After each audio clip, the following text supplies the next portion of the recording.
Today is a special day. I said today is a special day because we have some special people right here in the studio. And I hope you're ready for the music lab. We have brought the lab into the studio, the laboratory. Now, when we take your song, we remove all the organs. Then we do the test on them. 055-1111-997. This is the maiden edition of our segment, Music Lab. And I'm happy to have in the studio 3 great men in the industry. One of them will be on Zoom. Ladies and gentlemen, right here with me, I have Coach Freeman. Hello, Coach. Hey, brother. It's been ages. Too long. Hey, why? Why you go hide from me? I did my corner there. I did work my work. Thank you so much for coming. You're welcome. Okay, so Coach Freeman is a vocal coach or a voice coach. He's here today with us to do this show, the maiden edition of Music Lab on Joy 99.7 FM Showbiz A-Z. Also with us for the first time, for the first time on this show. I don't know if he's been on other shows before though, but he's a man who doesn't really go out like that. You know, he's done a lot, but he doesn't really talk. He doesn't go out. Hubert Kovt, aka Ube, music producer, audio engineer. Big boss. Yes. Good afternoon. Good afternoon. Welcome to the show. Oh, thank you. Thank you. The first time. First time, man. Yeah. Uh-huh. And there's another man. He is a Grammy recognized audio engineer. Now this man is big. This man, last week he threw some bomb. And he was shaking everywhere. We have Kofi Boachi Ansa, Beatmenace, audio engineer, and so many other things. We will get into that later. Plus. Black Kofi. Yes, so we have 2 Kofis today. Yes. We have Kofi Boachi Ansa and Kofi Enti. Yes. Okay, so I'll use Ubeatz and Beatmenace, and then Coach Freeman, so that we don't confuse people. No, but Ubeatz, just a point of correction. He's a little too humble. He's also Grammy. He's also Grammy recognized, the Latin Grammys, like a couple of years ago. Yeah, he's been quiet about it. Yes. Why did you keep quiet about it? It's online. It's online. Then it means I didn't do my research well. Welcome, gentlemen. Thanks for having us. Okay. Now, before we get into the music lab proper to review the song for today, which is Black Sherif's Sacrifice, we want people to know you some more. So let me start with you, Coach Freeman. Coach. Hey. Coach Freeman. I bet you know I don't know how to talk about myself. Oh, so today you will do. I don't know. Oh, today you will do. Oh. For how long have you been in the music industry? In the music industry? Yes. This will be my 31st year. Okay. And in Ghana here, 20 years. Okay. Yeah. I started as a music teacher. Okay. And evolved. I think I've been privileged to be involved in all aspects of music, from teaching to production to performing to touring to management, and then right now I'm playing around artist development. Okay. And ideology, music ideology production, because I've realized that we keep creating these artists who don't really know who they are. They think it's all about the voice. But then artists must also, even though they have talent, they have to understand the responsibility that comes with having such talent and such such a great influence. So it must come with responsibility. So I'm doing a lot of ideology production just to influence and challenge artists, so to speak. So yeah, I've been privileged to be here for 31 years and keep going.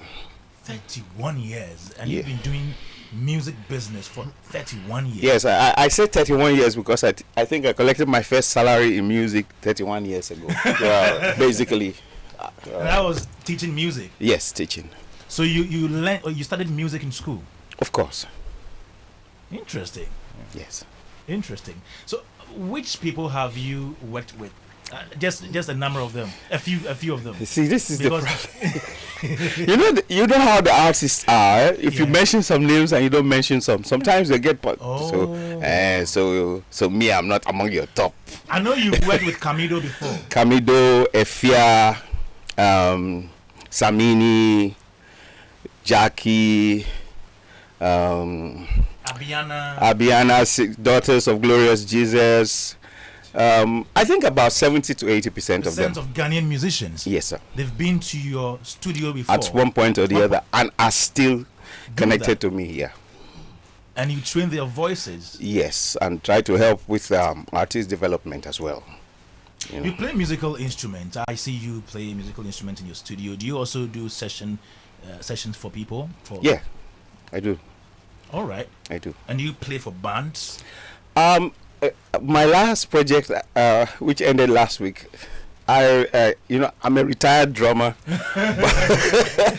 but I came back. I jumped on a group. We formed a group just to jam with somebody, for somebody whom I respect, for his 70th birthday, and it turned out to be a great thing. So yesterday they called a meeting and said, "Bros, this band has to continue."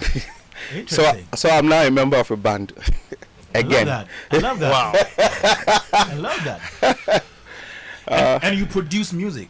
Yes, I have done that before. For a while, but I haven't done production for a while now. But I think I'm going to go back to production because I'm setting up a stage and a studio again. And luckily I've caught my brother again here, Beatmenace. So he'll come and take a look and give us an overview. And there's some of the artists some of the things I do now is when I'm working with an artist and they have to record and they're having issues, I take them into my studio and produce the vocals. I take notes, I take the vocals, do everything, and then I send the stems back to the production house so that I can respect them. So it doesn't look like I'm taking everybody's job. So I produce the vocals, make sure it is exactly how it should sound. And a good number of our producers work with me like that. And they are grateful because I make the job easy. Yeah. I make sure that your notes are right, your pitches are right, your enunciations, your flow, everything. And then we send back. I think that way we can complement each other in our industry. I always tell people that the music industry is the biggest team sport in the world, but some people still don't get it. We have to play as a team, or else we all suffer.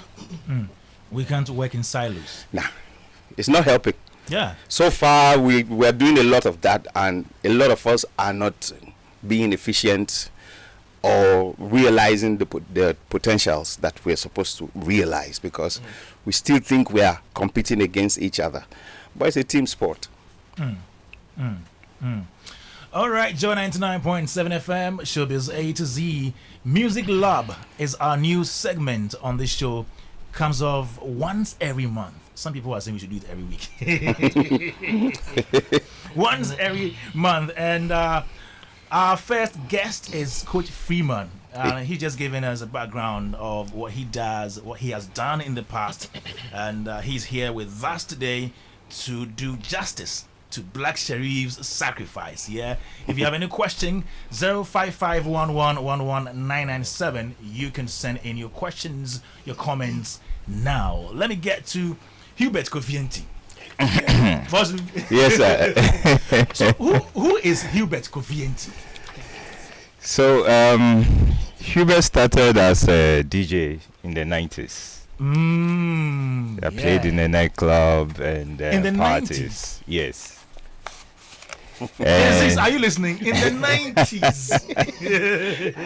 But I was doing the sound engineering in the background. I was doing some production and all that. But I got my break in '98, the Wusisi area with the Lifeline family. You produced it. Yes, I produced it. You mixed it. Yes. You mastered it. Yes. Oh, see, yeah, oh, yeah. And so, Yes. oh, okay. The entire album. Wow. So that was in 98 from the Virtual Sound Studios. Okay. It used to be at the Graphic Road. So from there I moved to Hash Hash. Hash Hash Studios. Hash Hash Studios. All right. Yeah. And I was one of the first engineers that worked there. In fact, I did the setup for the Pro Tools. And I worked for there for about 3 years. And I went on my own. Interesting. But afterwards, I kept frequenting there till the place closed down, you know. And I've been working with a lot of producers from the older ones like Eric Antonio, Kwesi Obo, one that Okay. died, yes, and a whole lot. And also the new age Hammer, the last two, JFJ. Okay, so for Hammer Yes. would do the beat and bring to you, then you master. How did you work with it? Yeah, so in the early times, like the early 2000s, we worked together in the studio. Okay. You find everybody, including the musicians and the executive producer in the studio. So everybody kind of contributes. And the work comes out so good. Just as Coach Freeman said, you know, you can't work in isolation. It's a teamwork. And if you compare the stuff we did in the early 2000s, you can tell the sound and how it kind of moves people, you know. Yeah. And I've been doing this till now, and I've worked with people like musicians like I want to start with the oldest, George Darko. George Darko. In fact, I recorded the Odokala album. Oh. Yes. Odokala. Yes. So Beautiful. I mixed it as well. Yeah. And Odokala. but the Stega polished it and mastered it, I think. And So- okay. So you did George Darko's the entire album. Yeah, the Odokala. entire album. the Just that Odokala. for him. Yes. Just that. Yes. Okay. So I recorded and mixed the album. Yeah. Yes. I also worked with Lumba and this guy. What's his name? The on this album. Which of them? Energy. What's that? Borax. Borax. Borax. Yes, Lumba and Borax. Oh. Oh wow. So I produced, I think, 2 songs on the album, and then I mixed the entire album. Okay. Yes. So you've been doing great things behind the scenes. Yes. Why? I don't think it's behind the scenes. Okay. So Because people, the works are out. yeah, exactly. But Yeah. people in the industry know you. But it appears, let me use the word, you are unsung, even though you've done so well. The ordinary So person, to the ordinary person yes, on the streets may look that way, but it's not. it's not like that. Because Yeah. the art stars kind of know me, Okay. you know. Okay. And I haven't just worked with few people. I've worked with almost all the guys from SAC, Abrafo, Kwakese. I mean, almost all the works Amma produced, all the works GMG produced. DMJ. You know. And I do a lot of mix and mastering for people. As of now. Yes, till now. Okay. Okay. Yes, and some of the musicians don't even know. I remember one encounter where this guy, Kiki, Yeah. brought Becca to my office. All right. And asked her if she knows me, you know. And she didn't. Meanwhile, you had worked on her songs. Yes, Several. several, I'm sure. you know. So I don't think I'm working behind the scenes. My works are out there. They're out there. Yeah, I just feel I want to be the invisible guy. Oh, Let me tell you one funny incident. All right. I went to Kumasi with a guy, take 2 films. All right. We were working on some documentaries. And we met these guys and they said they wanted to shoot a video of their new song. But then they will be sending it to Hubert in Accra, you know, to finalize it. And I was standing there. Then they'll bring the video guy, the final work. Ah, You know? Yeah, I didn't know you. I know that feeling. I like it. It's a very nice Oh, you feeling. also like it. I know that feeling. I love it. Beatmenace, you like it too. But you Oh, didn't. yeah. We will not allow you to like that. See how nowadays we putting you here and there. Oh, me, are they hide? This guy has been hiding forever. Our history going way back. You see that thing I'm telling you about producers sending people? Yeah. There are some people who go to him. He's like, nah, you're not ready. Go to Freeman. Simple. Yeah. Simple. Kofi will do that. You know. At least 15, 18 years. Wow. Deep, yeah. Yeah. Wow. We've known ourselves since then, so you can imagine. Yes. Hubert. Please tell us more about the Grammy Award that you won. So, with this work, it's a Latin guy. Okay. And I think the album title is Presidente. We recorded at Menace studio, Okay. you know, and the guy is big, and he came with his Entourage. manager, his film crew and all that.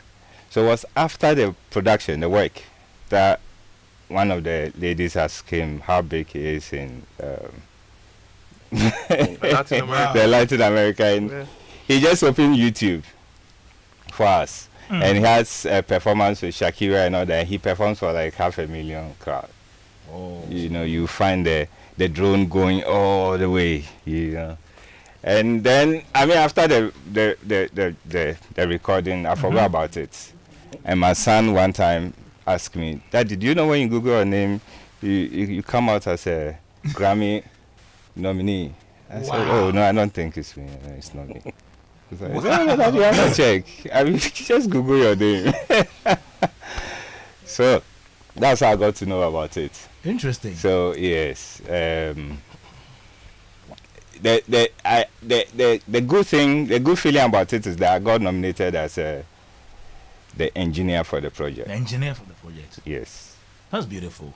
Yeah. That is beautiful. And that is Hubert Kovt, known as Ubeatz in the music circles. Now, let me come to... Okay, sorry. Yeah. So Continue.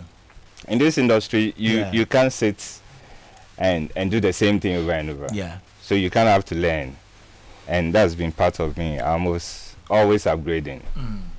You know, and I remember one time Beatmenace called me and said, "Oh, you have to put up a Atmos studio. You know, you have to get into this Atmos thing."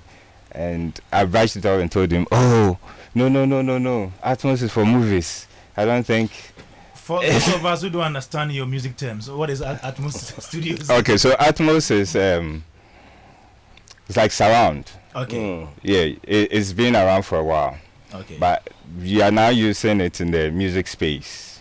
So you can play music in Atmos and have somebody playing behind you and all that. If you sit in Atmos space, about 12 to 16 speakers set up. Wow. You know. Okay. Joe 99.7 FM, Showbiz A-Z. It is the Music Lab segment, maiden edition on Showbiz A-Z. We have here Hubert Kovt, known as Ubeatz in the music industry. We have Coach Freeman, and we also have Beatmenace, Kofi Boakye Ansa. Beat. Yes, sir. Sorry for left. Who is Kofi Boakye Ansa? Oh, Miamini. Wow.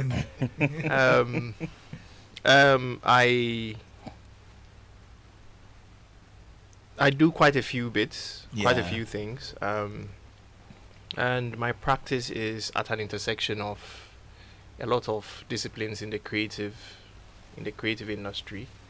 So what I do is at an intersection of fine art, design, advertising, music, and music is from end to end because I've pretty much done most,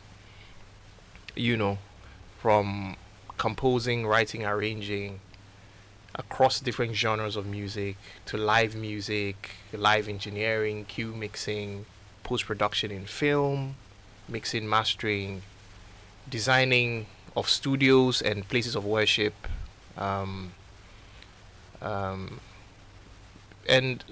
at the very center of everything we do, just as Coach Freeman and as Ubeatz said, is very much based on collaboration or creative collaboration. Ubeatz and I actually have a joint company, a Dolby Atmos company. Okay. Yeah. And Ubeatz and I and someone also have a company where we design or provide creative solutions for places of worship. Interesting. So if you take, for example, ICGC Christ Temple East, the main headquarters on the Bush Road, we did the acoustic design for them. Among other places, Reed Church, the Methodist Center, they have this new building in is it the blue building. Yeah, so we have quite a few projects on our belts across board. Kofi, I do stuff in legal advocacy as well. I'm not cutting you, but what company can you form with Philip, myself, and yourself? Oh, Plenty. We've started the first one, the critique. What company can you establish with the two of us? Yeah. Two of us. Music critique as part of the project development. It's very, very important. We start provided I will hold the biggest share. Me are no vex. One paddy no chop. You've heard that before, right? One paddy no chop. Yes. Nice. Okay. Yes. So I mean that's one of a couple of things I do. I do a lot of training. I hold a lot of clinics, a lot of workshops, and I'm very big on artist development because I believe that's one of the primary challenges we have in our space, and also a lack of education and understanding of music business. So I've been very active. In fact, I would say a majority of my work in music in Ghana in at least the last 10 years, and probably even more. No, it's definitely more than 10 years, was specifically tailored to artist development and education, more so than making music. The making music and the music business aspects was more for like foreign clientele, so in that order. So it's good to have this discussion. What don't you know? Oh, plenty things. Plenty things. I was like, no. I think so. I was raised in a very. My background is very book long. Okay. Yes, because I've actually even lectured in a university before, design, animation. Just reminding me the things that I've done. I used to be a lecturer. Wow. I lectured at NAVT for 2 years. Oh. Yeah. Oh wow. Yeah. Oh wow. Well, we have big men, Grammy people, lecturers. I did Legon for 2 years. Yeah. Me too. I did. I didn't do anything. But you lecture everybody. You lecture people every day on radio. Oh, this one make Wale hear this one. He go. Okay, so Beatmenace, you that's why you call yourself a multidisciplinary creative. Yeah. Yes, I mean, so a lot of people. I guess the easiest descriptor for me in the field of music would be like a music executive, because it encompasses. Yeah. I'm the guy who would listen to a band perform live, and I know the E string of the rhythm guitar is out of tune, or perhaps the line arrays or the speakers are not properly aligned, or the person needs vocal work, and so Mr. Freeman gets business, but then he enriches the artist's careers back and forth. But I started out as an artist. By the time I was 12, 13, I was holding art exhibitions. I was exhibiting sculptures, paintings. Yes, like proper. And I was writing songs way before that. So for me, there's no differentiation between any of these artistic expressions. All connected. Yeah. And they are all connected.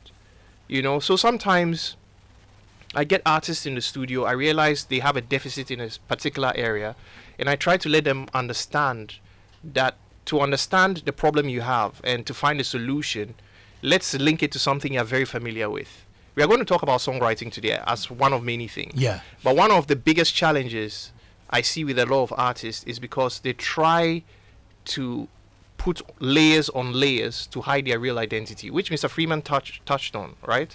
So you see someone whose first language, for instance, is Twi or Ga, and by force they won't write in English. And then one of the questions I ask is, when you sleep, what language do you dreaming? Right? Now I'm going to come... I'm going to touch on something. Our traditional language, our first tongue, speaks a lot. Okay. Okay. More depth, The L1. more weight. Good. If you speak, I'll use Twi because that's the one I'm most familiar with, Okay. right? Ubeatz can give us examples in Ghana. Our languages are very highly evolved, and we express poetry effortlessly. Okay? Yeah. So if you say something like Toboase, BBAC, somebody is aggravated or some issue, Toboase. Ase.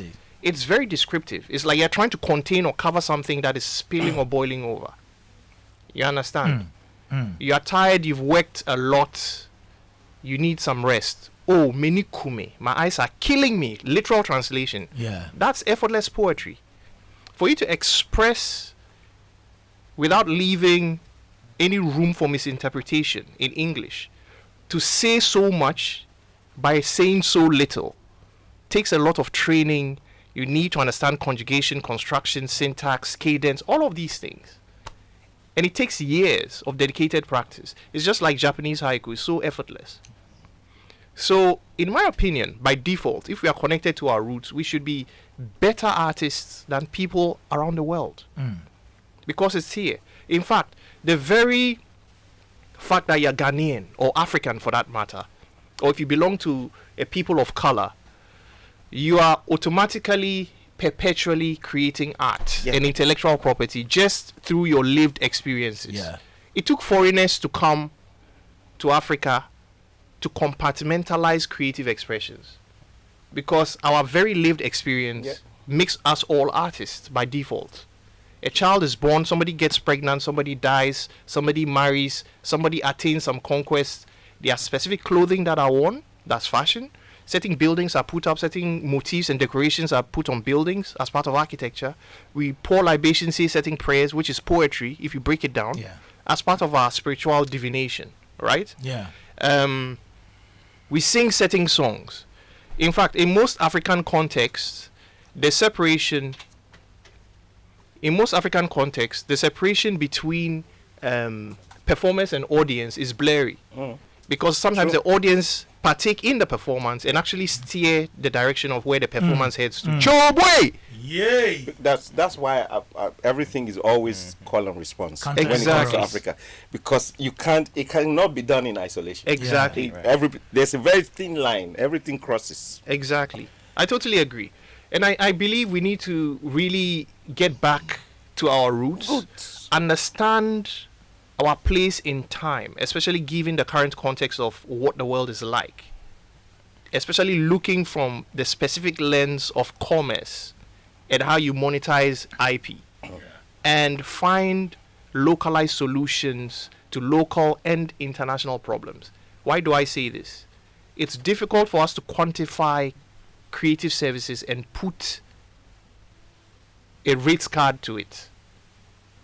Ome bochene, a 50 Ghana. It's difficult. Which is why even the Musicians Union do not have statutory rates They don't. for artists. And that should be the number one goal of any union. If you do your research, in the early 1930s around the world, unions were formed to empower their members and to create standard rates so that they won't be taken for granted by corporations. That's why unions were formed. So if we have unions, and I can't quantify that the standard rate for engaging such a creative to perform a specific task is valued at minimum such and such an amount, we have a problem. A measurement of something. Can I add something to that? Absolutely, please. I had to school some people recently, and I said, see, because we still have this issue, just to address this issue, and they were saying, so everybody is charging based on whatever, they were trying to make it sound like something was wrong. Yeah. And I'm like, see, the first thing you have to realize is that creatives are not salaried. Yeah. We don't collect salaries. Therefore, we don't have pensions. Yes. And then we don't have insurances. So the unwritten law, right from those days, which is crazy, the unwritten rule was whenever you had the opportunity, you know, like the unions used to do, was you must at least charge something that covers your livelihood. Yes, insurance and all of that. You know, insurance for between 30 to 90 days, depending on what kind of contract it is. So that if within the next 3 months you don't get any jobs or you don't have anything, you have something to depend on. And like he said, this law is something that the union should find a way to fix. Okay. So that it won't look like everybody is just shouting from where. And you know, and somebody says, so what if you are the one trending? You keep receiving whatever you need to receive, because some time will come when you are no longer there. Yes. Then the surplus is what you reinvest to keep you going. All right. Beats. Tell us about the Grammy thing. The Right. Grammy. Yeah. Yet. The one I did a story on recently. Right. So I was a contributor to an amazing project that was put out by phenomenal artists, Antonio Vergara, Okay. under the Best Contemporary Blues category. And you know, the Grammy Awards don't just reward artists or nominees, but also people who contribute to projects as well. Yeah. Just to bring a certain level of equity, industry recognition, respect, and you know, it just opens so many opportunities, you know. Okay. So it was a privilege to have been a part of such an amazing project. So in what way did you contribute to that? Oh, I did quite a few bits, vocal contributions, music, and so on and so forth. Wow. Yes. Good one there. And Thank apart you. from him, which other artists have you worked with? I've worked with so many artists. It's wow, wow. It's So- very hard to answer. Very hard. it's. I've done so many things. I've worked in so many capacities on so many projects for so many artists, known, unknown, big, from Ebo Taylor through to There you go. Sola Mafio, Osibisa. I've done bits in various capacities, you know. Yeah.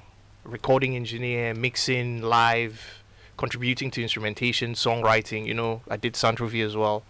I was one of the co-founders of that project, co-executive produced, engineered, brands coordination, legal, and so on and so forth. So I've worked with so many artists. Awesome. You know, local, foreign, rock bands, jazz quartets, orchestral projects, you know. It's a wide gamut It's of hard, stuff, yeah. It's hard. All right, guys. So you know the people we're dealing with on the show today. Showbiz A-Z on Joy 99.7 FM. My name is Kwame Dadzie. I am here with Coach Freeman, Beatmenace, Ubeatz. Austine Woode is a broadcaster. He'll be joining us from the UK on Zoom. And this show is produced by Philip Nye, supported by Anita Tay. We have Olivier Fangman on social media. Yep. And we are getting straight to Music Lab. So Music Lab is our new segment meant to dissect various songs. I mean, your favorite song once a month. So we take the song, we will just split it open like that. We take all the elements and we analyze. We will play vocals alone, instrumentation alone. We will take the lyrical, the text itself, and analyze everything, all the literary devices, everything in there to understand the songs better. That is what we're giving you once a month on Showbiz A-Z, Joy 99.7 FM. 05511119997 is our WhatsApp number. You can send us a WhatsApp message now. If you have any question, feel free to do that as we proceed with the show. Now, before I start, the song we are reviewing today is Sacrifice by Black Sherif. And this Black Sherif, his real name is Sharif Muhammad. Okay, so that is the credits that given to him. Sharif Muhammad, yes. And the songwriters, so it is him, Sharif Muhammad, Nana Joker. He is a beat maker. And technically, you agree with me that in technical terms, songwriters, producers play also hand, but he did a lyrical composition. But the credit they've given them to Nana Joka, Sharif, Muhammad Black Sherif, and Azuka Akezi. The song was produced by AZ and Samsnay, and then it was mixed by Samsnay. Okay, and this song is taken from the album Iron Boy, the Iron Boy album. That is what the main album from which this song is taken. Black Sherif is listed here as the executive producer of the song. The song was rendered in key C major, and it is #1 on Apple Music Top 100 charts. It has garnered 4.8 million views on YouTube. Sacrifice by Black Sherif. Showbiz A-Z Music Lab, maiden edition here on Joy 99.7 FM. My name is Kwame Dadzie. The entire team right here ready to roll. That's Black Sherif, Sacrifice, Joy 99.7 FM. This is the Music Lab segment on the show, maiden edition. And you just heard the song by Black Sherif. I have Coach Freeman, Beatmenace, Ubeatz here. Austine Woode will join us on Zoom, and we are doing a review of this song. You have heard the entire song, yeah? I'm going to play to you just the vocals. After that, we will do a review of the vocal delivery. When we are done, we take just the beat or instrumentation. Then after that, we take the lyrical content itself. Then we do our general summary of the assessment of the song here on Joy 99.7 FM. So let's take a listen to the vocals alone, the a cappella, as we call it, of Sacrifice by Black Sherif. It's Showbiz A-Z. All right, Joy 99.7 FM, Showbiz A-Z. So you heard just the vocals of Sacrifice by Black Sherif. Should I start with the vocal coach? No, you will be last. So we are going to analyze the vocal performance by looking at the tone, harmony, delivery, vocal techniques, and mixing everything. Let me start with Ubeatz. I'll do voice coach last. Let me start with Ubeatz. Ubeatz, what is your assessment of the vocal performance of Black Sherif on Sacrifice? Yeah, I love it. It sounds good. A lot of reverb and delay tricks in the song. When it becomes so much, it's difficult having a live performance to get a sound the same way as it is on the record. Yeah.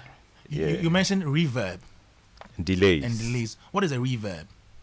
The reverb is like smaller or more broken down delays. So it's more washy. But delays are like the exact repetition of what you said. Yes. Why do music producers or maybe audio engineers use those effects? So when you speak into a microphone, the microphone picks the sound differently from the way you hear stuff. When I stand before you and speak, the sound goes round, hits the wall, the table, everywhere, and it makes it soothing your ears. But when the mic picks it, it takes the direct sound. So you want to put those elements around it, the room effect. Listening to the performance, the mixing engineer may decide where he wants to put the artist, whether on stage or in a smaller room or on a club or in the bathroom. So you tend to mimic the space in which the song is being performed. And it's also important for you to also get the lyrics out clearly for the listener to know, even though you are playing with all those delay and techniques, reverb techniques. Okay.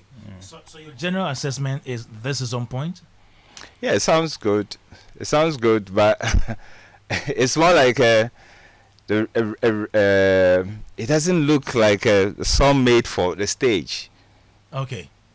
You know, because playing the a cappella alone, I hear a lot of throws, the song, him ad-libbing at the back and all that. You know, but sometimes it's okay, it sounds good. People will hear and they fall in love with the song. In fact, I love the song. And I think Menace brought the management to my studio for us to take a listen. Yeah, we did some kind of listen to it. So I think it's a good job. As an audio engineer, you think it was well mixed? It wouldn't get to where it is if it doesn't sound good. Nice answer. Yeah. All right. Okay, so that is Ubeatz there, assessing the vocal performance of Black Sherif on Sacrifice. Let me get to Beatmenace. Beatmenace. Yes, sir. What do you make of the vocal performance of Black Sherif on Sacrifice? I think it's very well executed because, I mean, the ethos of what Blacko stands for is a balance between street credibility and personal ambition, which is very thematic. You know, I mean, the particular song, this song in question, also handles some of these questions of trying to find yourself, challenges, you know, and triumph in the face of adversity, you know. So I think he did a really nice job with, you know, his performance. There was one thing I missed though. I felt there was an emotional arc I was expecting, like a point where he actually goes beyond. Because at some point there were lots of variations. Don't get me wrong, but it was nearly as if it was repetitive, which is also very important in songwriting because that's how people can latch on to the core idea of what you're trying to say.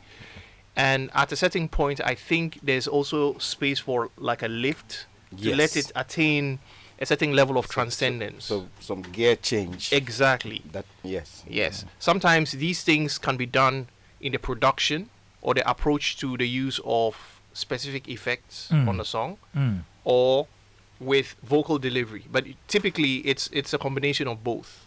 You understand? Like, you know, for certain songs, there'll be key changes, there'll be setting transitions, and so on and so forth. Especially given the theme of the song. Yeah. All right. So I felt that was missing, and it would have perhaps giving it a little more edge, you know, to quickly drive home his intended message. Okay. Especially speaking about his triumph over all like the adversity. Yeah. You know? So I'm looking not just at the performance in isolation, but in context of what the song is about and also the nature of the production. I don't know if what I'm saying makes sense. Right. All right. Do you like the quality of sound that you hear? I think the sound is good for what they could have, for what they did, for all intents and purposes. I still feel that a little could have been done. But it's also important that I address the fact that having produced music for many years, there's a recurring trend for artists who primarily operate in the popular space to forego certain things. Why? Because of the short attention spans due to social media, TikTok, swipe, you know what I mean? There are certain things that, although are ideal and best practices as part of songwriting and performances, a lot of newer, younger artists are beginning to neglect some of these things to create shorter songs so that they can have more replay value. Right? But, you know, Blacko is a storyteller. It's costly, you know, and you'd have to critique his music from the standpoint of watching a film or reading a book. You understand? And typically films are broken into different scenes, right? You have plays broken into acts and so on and so forth. Books broken down to chapters. So this is the intro. This is the verse. This is the pre-chorus. This is the chorus. Usually, certain questions you're asking in the verses, you'd want to answer in the chorus. simplify as much as possible, and you add a very hypnotic top line. That is the melody with which the lyrics are delivered.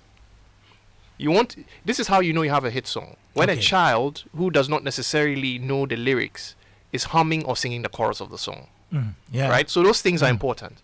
However, for songs like this that tell stories that are easily relatable, you want to get to a point where there's a crescendo.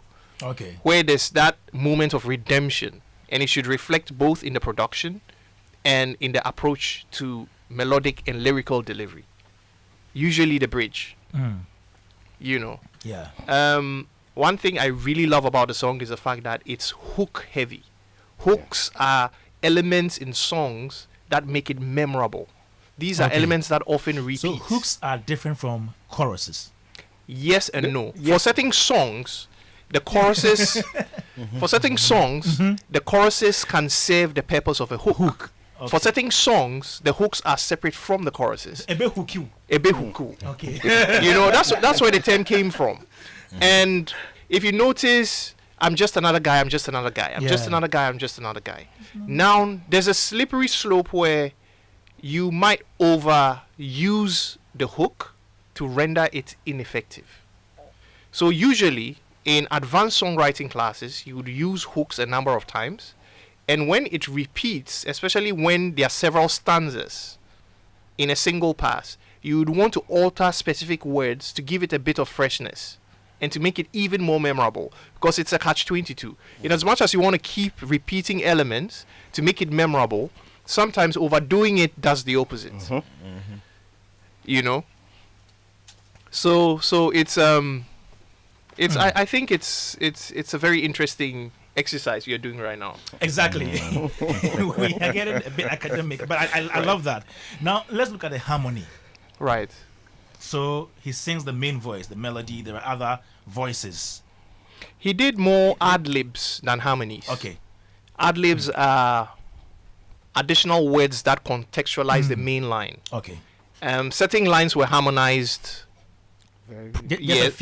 Just a few harmonies. They were very simple harmonies. It's a pop song. I mean, if I work for streets, you know, one day I got out of my house. Some guy was pushing a truck selling phones and the phone cases and the screen, and he had a small boombox playing Blacko's album, and he was rapping and singing it word for word. So obviously, it's had a tremendous impact, you know, in the popular music space.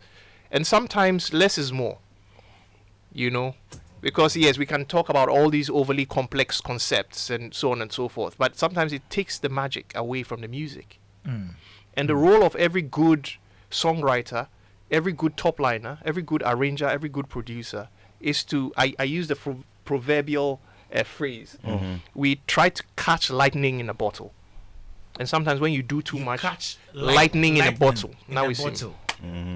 That moment of inspiration, because sometimes when you do too much, you achieve the opposite.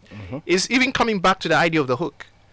You want to repeat certain lines, but you have to do it sparingly, and it has to be smartly done. Because when you go past a certain threshold, it doesn't serve the purpose for which you wanted to create it in the first place, or which you created in the first place. So there are some tips and tricks people employ, you know, and as the conversation progresses, I'll talk about setting approach to songwriting styles. Great. His performance, I believe, worked for the most part because it came from the first person. He was speaking about him. I am just... And when you speak in that way, people see themselves in what you're saying. So it adds to the relatability. When we get to the lyrical analysis, we get into that. Oh, there's a lot to say. I'm writing notes because, you know, you pass. I'm reading the lyrics and I'm like writing you know, bits and pieces. Yes. So we'll come to that. Okay, Beatmenace, thank you for your analysis of the vocal delivery. Let me get to you, Coach Freeman. Well, this table you want shit. What was the voice voicing? Oh, you know, the interesting thing I was mentioning to him that when Black Sherif was about to start, he was brought to me for evaluation, vocal evaluation, and everything. I do that for a lot of artists, and he was one of them. I remember taking a lot of time, you know, and he impressed me greatly because then nobody really knew him yet. I saw his potential, and then usually I write my evaluation and package it. I encapsulated his strengths, his weaknesses, and suggested the kind of training he would need and everything. Yeah. And so moving forward, I remember mentioning that he should be a storyteller because of the kind of voice he has. And I was glad to see that he turned out to be a very good storyteller. Yeah. And because there was, at the time he came, it was a lot of just hooks, just hooks. Most of the songs were just hooks. When he started? No, that's when he came online. Most of the pop songs were just very short lines and then repetitions and then it's gone. And for me, those things, what you do is, in as much as it's the pop space where attention span is small, if you don't get enough storytelling flow, the music dies very fast. The lifespan of the songs. So we're getting more songs with very terrible lifespans because people are not trying to fill in a few things, even though, yes, because it's for the streets, you have to, take note of how to catch the crowd, and get them to follow you. Yeah. So for me, I'm looking back now at that beginning and then looking at what I'm doing here now and analyzing his song. I wrote down a few things. Okay. And for his tone, I captured that it was very reflective. Okay. It was intentional. And he found a way to try to keep it melancholic enough. Not too sad, not too happy, And that's why I don't beat him up too much on not doing certain technical stuff. If you listen to the chorus, the second chorus, he tried to emote even more sadness, than, if the second chorus very... Get your crypto, dollar city safer. Come here, let's talk and I'll go see you later. Lucky champion, then no fit to bang down. Down with them now in the final. Swings, what a situation. But when the money long, fit to take them with the party day long.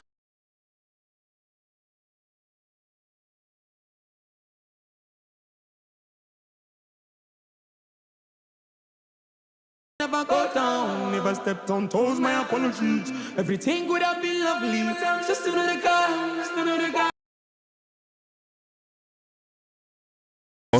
So after that, when he just kept the repetition. I would have loved a bridge.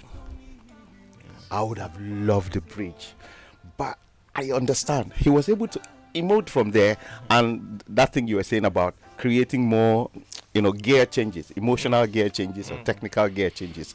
It didn't go too far. Okay. But I think because these days the songs are shorter. Yeah. But he got me from the second verse, and that was good enough because you need only so much time to show that, For me, sound, people trust how you sound more than what you say. So if you get the feeling right, sound is in part emotion. If you get the feeling right early enough, then you've done good, So for me, the reflective, melancholic, and resilient way he kept it going, and I love the. I think we're going to go there. The image, the image complements the message. Okay. It wasn't all over the place. It was focused on his face and his expressions, and it was good for me. Wow. For me, I'm impressed. These guys have touched on all the other stuff. Harmony. Okay, you mentioned that earlier. So beats, when it comes to harmony is not just what the vocals do. It's a combination of the melodies and the Rhythms all working together. Good. And for me, they just got. It was very sparing. It wasn't heavy, and I think they did that to project the voice and the message. The message was more about like physical and spiritual struggles, and that mirrors his vocal personality on the street. He's a street guy who's trying to find a way out, So he spoke to his people and for his people. And for me, it makes sense. He rendered this in key C major. You think it would have come out better if he did in a different key? If you listen to the pitch of his voice, I think it's usually this thing is always between C, A sharp. When I did the analysis, his voice range was around that side. Yeah. Yeah. For a male voice, that's quite high. Yeah. Actually, for a normal male, so I think it was fine. I think his voice was able to convey the feelings and the emotions that needed to be conveyed. And let's talk about diction. Is he well heard? I think he's improved in his cadence to a certain degree. Of course, the truth of the matter is it can always get better. It can always be better. When you produce something, there's always room for improvement. But for this, I think it's so good that we can see the result. It's good enough for what it is achieving right now. Every track, every song, no matter how good, can always do better. Okay.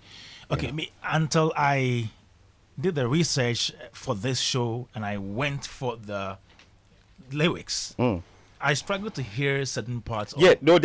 There are certain things he had to, I had to do with because it had to cascade over a lot of things. Ubeatz, I don't know if that is the same thing that you also experienced. Yeah, he did. A lot of things. Yeah. I got it right because, from reading the until I got the lyrics. I struggled to hear some of the things he said in the song. But then that is part of the street thing. That's part of the mystery of the street thing.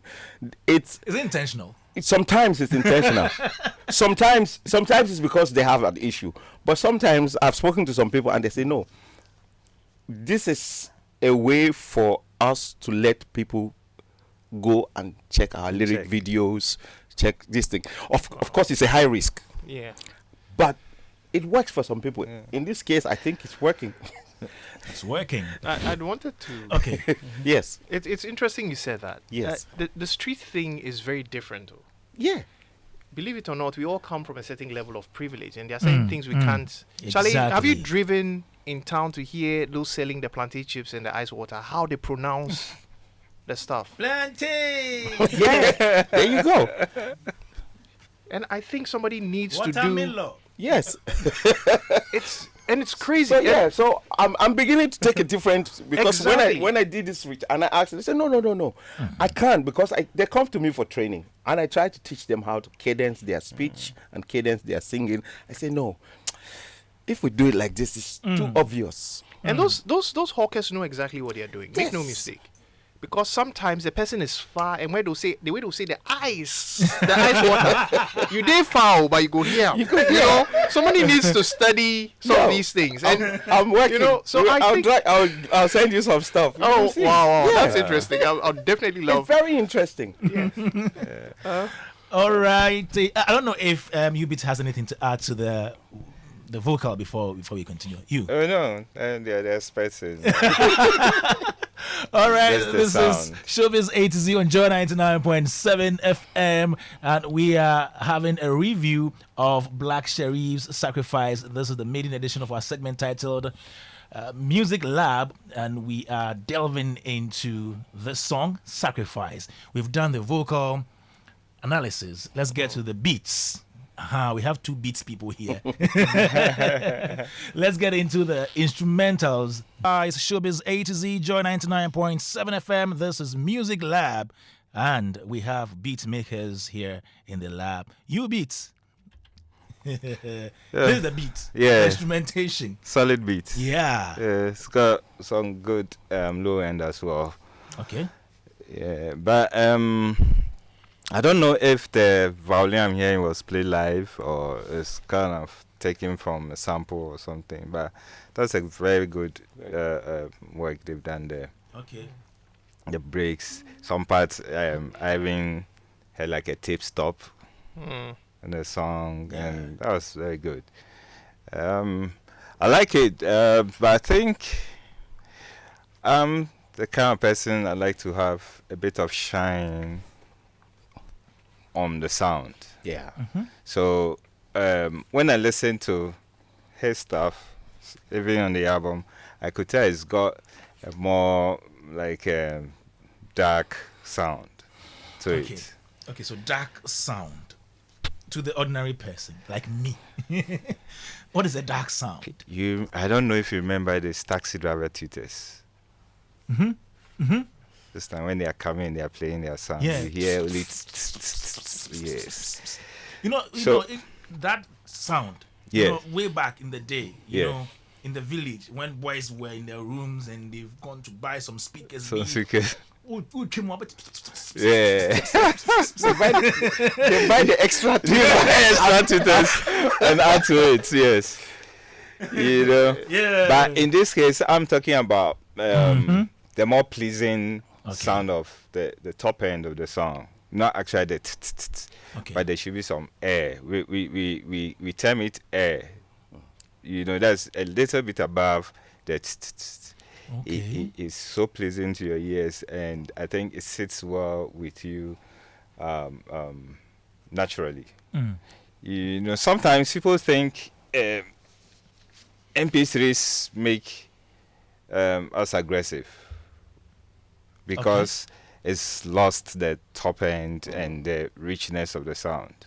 MP3s. Yes. The format. Yes. Okay. Because actually throws the very top end away and try Again, to. what is top end? Today, yeah, you break it down for us.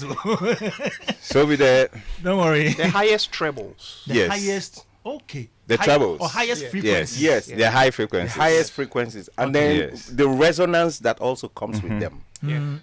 That resonance gives it a feel, and that's what he's talking Yeah, about. it's more of a feel than Yes. really It's more hearing. something you feel than hear even. Yes. You All right. know. You understand? All And right. the MP3 format sometimes sacrifices some of those things All the in time. favor of convenience of file size. File Size. size. Which is why when you work professionally, though some in certain contexts they'll say don't send MP3s, send us WAVs or waves or I AIFs. now understand. Yes. And That's why some- most time the artists will send their songs in wave format. good. Yes. And sometimes don't send on WhatsApp because this thing It's send a- on it compresses Telegram it. or all those things compress and take away Yes. from the Yes. Yeah. Okay, you beat. So that's what you mean by the highs and the lows. Yeah, the high end of the sound. So you I think mean- it should have gotten a bit higher? I feel it's lacking some type of shine All or right. air on top of the actual project, the sound. Even the instrumentals, the Yeah. instrumentation you Yeah. played. Yeah. But the low end is so good. There's some stuff, still shaky. I could hear them, and so good. I think it was a good job, and the violin or the melodies that played in it also very simple, and like Kofi said, less is more. And I think it was good because the lyrics or the vocals was also a lot with all Yes, the trolls, okay. with the ad libs. So there should be a space to breathe. Yeah, so they couldn't Exactly. have played so much in the instrumentation. I get it. Yeah. I'm learning. So I think it worked. And those two, Sam Snead and this guy, I think they're a good pair. Great, great, doing very great. good job. Okay. I wanted to, because of some of the things we're experimenting now. All right. For someone with the kind of voice he has, very strong and bright, right up there. Yeah. Sometimes it's experimental to take off the shine and give the shine to his voice. Yeah, true. So So I they think took that's what implement- was done, and it Oh. worked. They give the shine They to give his they vocal move the performance. shine to the vocals, To the vocals. because I think they are trying to sell him as a vocal performer, Yeah. not just as a recording artist. So from that angle, I would understand what they are doing. Okay. Just to add a dimension to, Wow. Ubeatz, are you done with the submission for now? Yeah, I'll come back. Round one. Okay. Then, coach, please take it. Yeah, so from that angle, I totally, because I'm sitting down, I'm trying voices and everything, and we're experimenting, and we're seeing that especially if you're going to sell the artist as a vocal performer, with a vocal strength, you need to give him a lot more power, within the music. If you listen even to the likes of Marvin Gaye, Luther Vandross, you see that the music is down. Their voice gets all the mixes, all the frequencies, all the resonances, also more than the music itself. So, I think I think from that approach, I think it was very smart. From that, if that was intentional, then I think they got it, because it's his voice and the melodies within his voice that keeps playing in your head. Yeah. So great job when it comes to that instrumentation. It's not great to listen to on its own. So you want to hear his voice. Yeah. Okay. So that's with that side of it. Ubeatz mentioned that there was a violin in there. The violin, the violin is a crying instrument. So it was intense. I think the fact that they used it, and it wasn't like it was just one crying instrument right there, and like they said, for the purpose of less is more, just complementing the melody. Good. It was not overusing it. Yes, because it jumps at you, even if you don't know that it's a violin. If you hear the sound, it's like, oh yeah. It was very haunting. That's I think that sound gave it that haunting feel, So it makes you want to feel it out. When you listen to it, want to hear it again. For me, I'm quite impressed with whatever approach they use to putting together the song, because they made him stand out as a vocalist. Which other musical elements are in there, as in maybe musical instrument apart from the violin? Okay. Look, please play back. Okay. All right. It's Joy 99.7 FM. Still doing a review of Black Sherif's Sacrifice. We've already done the vocal analysis. We're doing that for the instrumentation, and we're taking that again. Black Sherif Sacrifice. Black Sherif. You've heard it again. Brilliant. Very layered sound. It's very difficult to. And things are just coming in at intervals and going out, coming in and going out. At some point, I heard a snare roll. But before then, I wasn't even sure if there was a snare, because it was so tight. The bass, the low end, like you were saying, the low end is so sweet that you don't even. You have to listen perceptively to isolate the feelings. Exactly. At the beginning I thought I heard a piano, and then I was like, I'm not sure. And then, which musical instrument? And then Beatmenace is like, it's there. It just comes and goes. So I think the mystery of creating this thing, it's intentional. I hope it's intentional, but even if it's not, it works. So they should study it. They should study it and see if they can use it to produce some other, emotional tracks for him, because his voice is so on point. His tone is so on point on this beat, and whatever they did with it, that I kudos to them. Coach, before I come to Beatmenace, I also hear a clave playing the ka ostinato in there. It's there, It is underneath. That's why I said it's so layered. The sound is so layered that you have to listen over and over and over again before you can begin to isolate, things. Because compared to other songs that you'll be like, that's guitar. That's piano. That be the bass. See the bass line. It confuses more. It won't confuse you. It's layered. No, it's really nice. Yeah. Because as a vocal coach, if I am trying to sell a vocal artist, this will be the way. I will make the music so tight that what you focus on is the voice. The voice. And I think they did that. Looking at it like this now is really good. Beatmenace, does the ka in it make it high life? This is a little controversial. You know where I'm going to. Yeah, right? yes. This is a I trap know. question. In my opinion, I think the oversimplification of what we categorize as high life and Yeah. reducing it just basically to rhythmic elements doesn't serve any It's purpose. wrong. It's wrong. Because they are setting melodic cadence that is is distinguishably high life. No question. They are even setting chord progressions that are unique to Yes. high life. So anytime I hear some very seasoned veterans and musicians reduce it to just a clave pattern, it irks me. Pa. You see when you hear ka, then it's all ka. You see, let me say this. Most popular or contemporary music forms are based on 4/4 time Yeah. or similar derivative time signatures. Okay. Anything that is expressed in 4/4 time, you can do the clave pattern To it.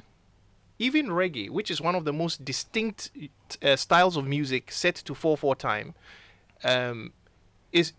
reggae is so unique because they only express 3 of the counts, not the Yeah. 4th, No, and they leave yeah. 1 for you to feel. That's why it has that very spiritual, ethereal feel, that resonance, that sort of pushes.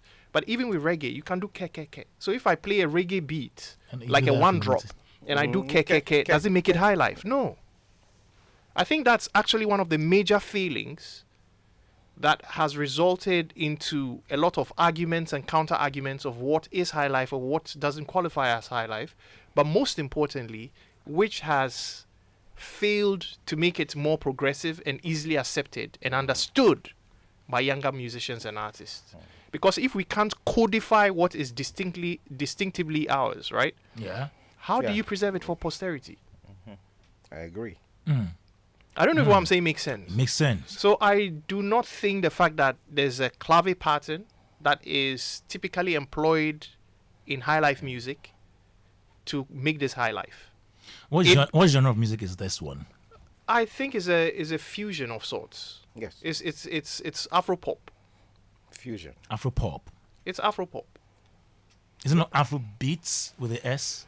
Afro beats right now actually includes Afro pop.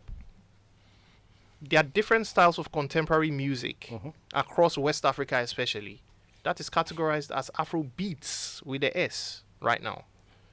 Yes, there are certain styles that we That are know de facto this signature, yeah. Yeah. Afro beats, but it's a broad umbrella term right now in a lot of use case scenarios that involves or includes songs that are just pop fusion expressed with unique African expressions, popular African music styles, I believe. Okay, so You this know. is Afro pop. Yes, and it's a brilliant production, by the way. I think the producers did really phenomenal because when you separated and played the instrumental track, I think Joe Kanana and Samsone Some snake. make an amazing pairing, just as Ubeatz said, Mm. because you hear a synth pad. I loved the violin, and I'm happy they did not put a solo saxophone playing thing. Anyway. If I hear that thing, I'll slash my wrist. I think it's just abused right now in Afro beats. I can't No, stand that sax. Charlie. We do overdo them too much, and you can tell that for a lot of the songs, you can tell that they were not intentional about what they wanted to play. They just went with the flow and just jammed over it. Jamming keke. And there's no. Yeah. You understand? It cheapens. You know that I can't. If I hear a saxophone solo again, something, you know. You should add some sax. But you know, the production is very simple, but so musically rich and tastefully done. I think they did an amazing job. I just have one critique. And in fact, that critique doesn't even stand if I don't contextualize it All right. to the contents of the lyrics. And I'll come to that in a second. Okay. There was a clavinet. Okay. There was the clave. There was very minimal drumming, Percussion. percussion. There was, so to make up for the simplicity of the production, they made the arrangement where there were drops, there was a tape pool effect. To make up for that monotony in a way, they made up for it with the dynamism of the violin playing. So you see some parts they will play. There are certain articulations, pizzicato and whatnot. I would get into that. It's so brilliantly done. Wow. In the real world, this is a scenario of somebody who has saved their money to buy a luxury car. Wow. And they won't plus it plenty with stickers. Blood of Jesus, you know. Because it's so easy to abuse simplicity. Very easy, actually. You know, Very. and this is something that a lot of people don't grasp. It is so easy to overproduce something just because you can. Yeah. And it takes a certain level of skill and mastery to exercise restraint. Hold back. To know, there's an exercise I usually do with a lot of artists and creatives when we are in writing camps or composing or writing lyrics to music and whatnot. I call it trimming the fat. You can over embellish certain art forms and music, and sometimes you take all the unnecessary bells and trinkets, you know, and whistles from the music. If the music is unchanged, then you're better off without them. It becomes dead weight, you know. And so the fact that they actually exercise a certain level of restraint for such an amazing song is just brilliant, you know. The only critique, again, I said, but then I'll bring it up specifically so that the clickbait people won't just take my thing out of context.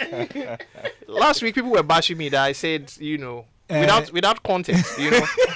You know how our media space in Ghana is reactionary and whatnot. I felt, given the subject matter, it would have been really nice to have had a very emotional lift in the production that mirrored certain things contextually that he had written in the lyrics. Looking at it as a cohesive body of work, trying to tell his story, and ultimately winning and redemption against haters and all of those things. It's in songwriting is something called prosody. Okay. Where production has to mirror subject matter to give emotional understanding. We need to understand that the one true emotional language on earth is music. So if somebody who doesn't understand the Ghanaian cadence or doesn't understand English listens to the song, just by virtue of some of these elements, they understand thoroughly what the artist is trying to put forth to the world. All right. Thank you very much, Beatmenace, Joe 99.7 FM. This is Showbiz A-Z, and we are on the Music Lab segment. You can share your thoughts with us.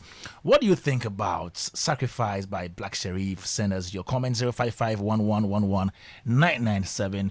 Do that right now. Let's hear your thoughts on the show. All right. Showbiz A-Z, Joy 99.7. And it's brought to you by MTN everywhere you go. Superstar multi-fruit drink. Today we are premiering our new segment, Music Lab. Comes your way once every month. People say we should do it every week. Every week, Beatmenace and Ubeatz and Freeman, you go get them. you go get them. And we have some of your comments coming through. You can send yours as well, 055-1111-997. This one says, I am glad I tuned in at the right time. That's our all-round coach Freeman. The kids are elated to hear him and jumping about. You made our afternoon awesome. Also loving the submissions of your other panelists. Yeah, they are Beatmenace and Ubeatz. They both seem to be on the same wavelength. Great minds. This is AC Medina Estate. It says Kwame Erekwa and Eresi's mom. Oh, okay. Kudos to you, Kwame Dadzie and the team. Great job. I am really enjoying this new program on Joy FM, the Music Lab. Wow. Please tell Ubeatz and Beatmenace that they haven't worked with every musician yet if they haven't worked with me. As for voice coach Freeman, we've associated for quite a while, and we both currently working together on a music performing project, a reality show. Freeman is a judge and a vocal coach, and I am a floor manager and coordinator of the music reality show. My name is Versatile King Moses. Enjoying you guys on the show. Versatile King Moses sends in this one from Tema. All right, do we have more messages? You can send yours 05511119997. 05511119997. We are reviewing Black Sherif's Sacrifice, which has 4.8 million views on YouTube. We've already done the vocal assessment, the piping. We've done the beats, the instrumental. We'll be getting to the lyrical content, which might take 5 hours. Because we're going to analyze everything, all the literary devices, the puns, the double entendres, the similes, the metaphors, the figurative language, everything in there, and what the song really means. All right, it's about 10 minutes shy 5 on Joy 99.7 FM Showbiz A-Z. My name is Kwame Dadzie, show produced by Philip Nye, supported by Anita Tay and Olivier Fangnan. And we are coming to do the lyrical analysis. Okay, so for somebody like me who prior to this show didn't even hear some of the words clearly, I could hear him say, oh, sacrifice.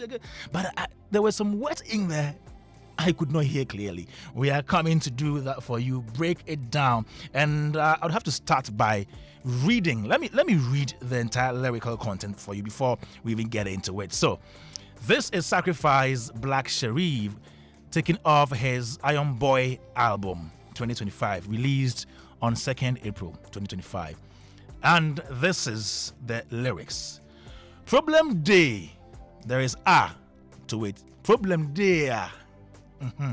Better call Jesus. Better call Jesus. I'm only a big man. No the ball on me. Then on me is a response. Okay, I'll forget about the brackets ones. Okay, the responses. I watched your face. I've seen the hope and it dawned on me. Everything could have been lovely, but I'm just another guy. Just another guy. Obsessed to my morals, concerned to my levity. Options overflow. I'm not gonna lie, there is a change in my energy. Praying I never go down. If I stepped on toes, my apologies. Everything could have been lovely, but I'm just another guy. Just another guy. If I could, you wouldn't tell me to sacrifice it all. But I'm just another guy. Just another guy. If I could, you wouldn't tell me to sacrifice it all. But I'm just another guy. Just another guy. You know the money I won't give me dewa. Yeji crypto, dollar, CD, safer. Call me, let's talk. I no go see you later. Blackie champion. Them no fit bring arm down. With them, nah, mini final boss. 1,000 bullets, still my body on form. Sumarai swings. What a situation. Continues. But when the money long, you no fit to think with the party day long. Then brings back obsessed to my morals, consent to my levity. Options overflow.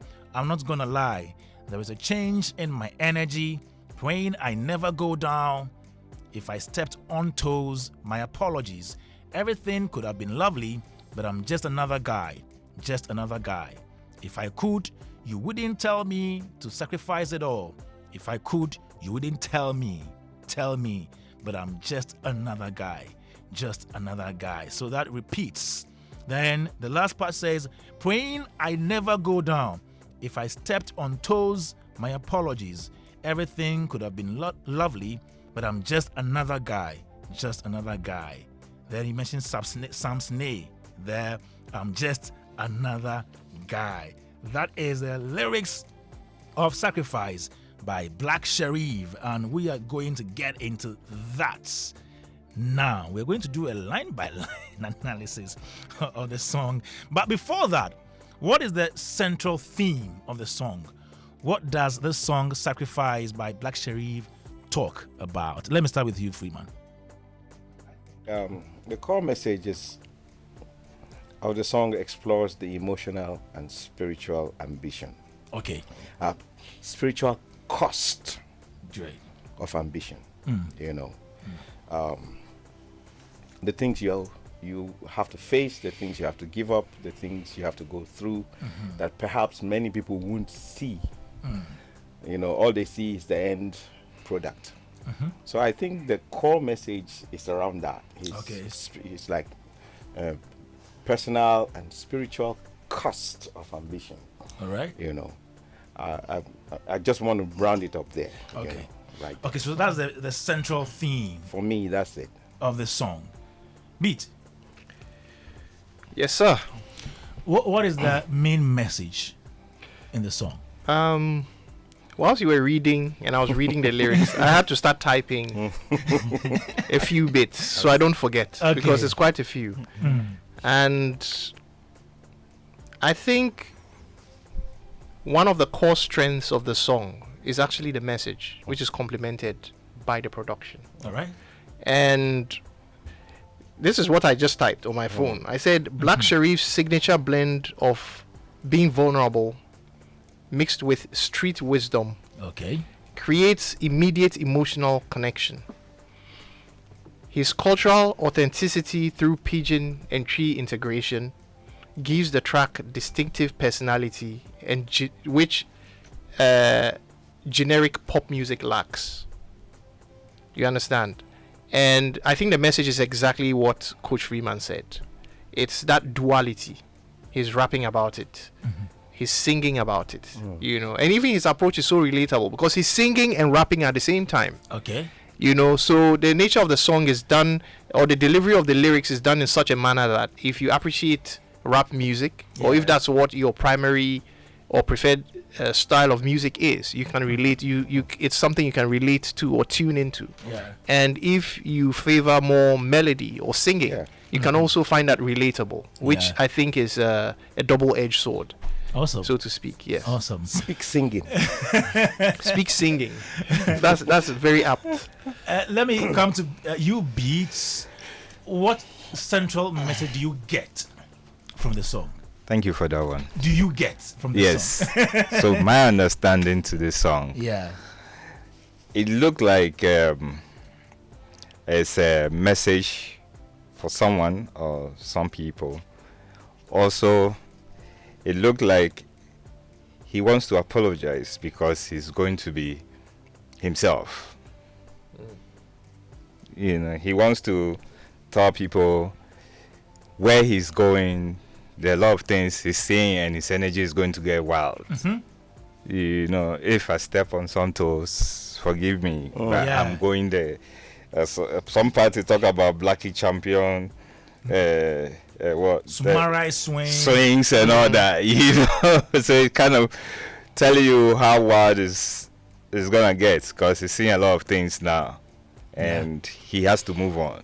Okay. Yeah. Okay. Beats, you want to add something before we go on? Oh, we can go on, but you know, I did mention. Let me just touch on this like very quickly because I mentioned it earlier on. Just hearing you read the lyrics and following you, Yeah. I realized the hook, the lyrical hook, Yeah. is "I'm just another guy." Yeah. Just another guy. You understand? And it's very interesting because there's a genuine catchiness attached to how he delivers it time and again, but he also does it. Just like Ubeatz said, his approach to it is very humble. There's humility behind it, but there's also defiance with how he repeatedly, you know, brings in the hook time and again.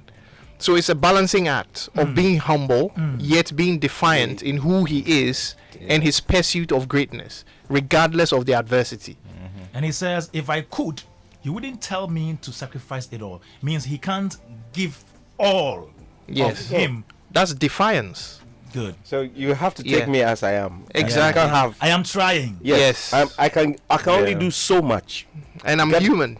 Take me as I am. So pretty much, you know, a summation of Charlie. You guys don't know everything. You So see it's what not you a see. gospel song. The first line. The first line.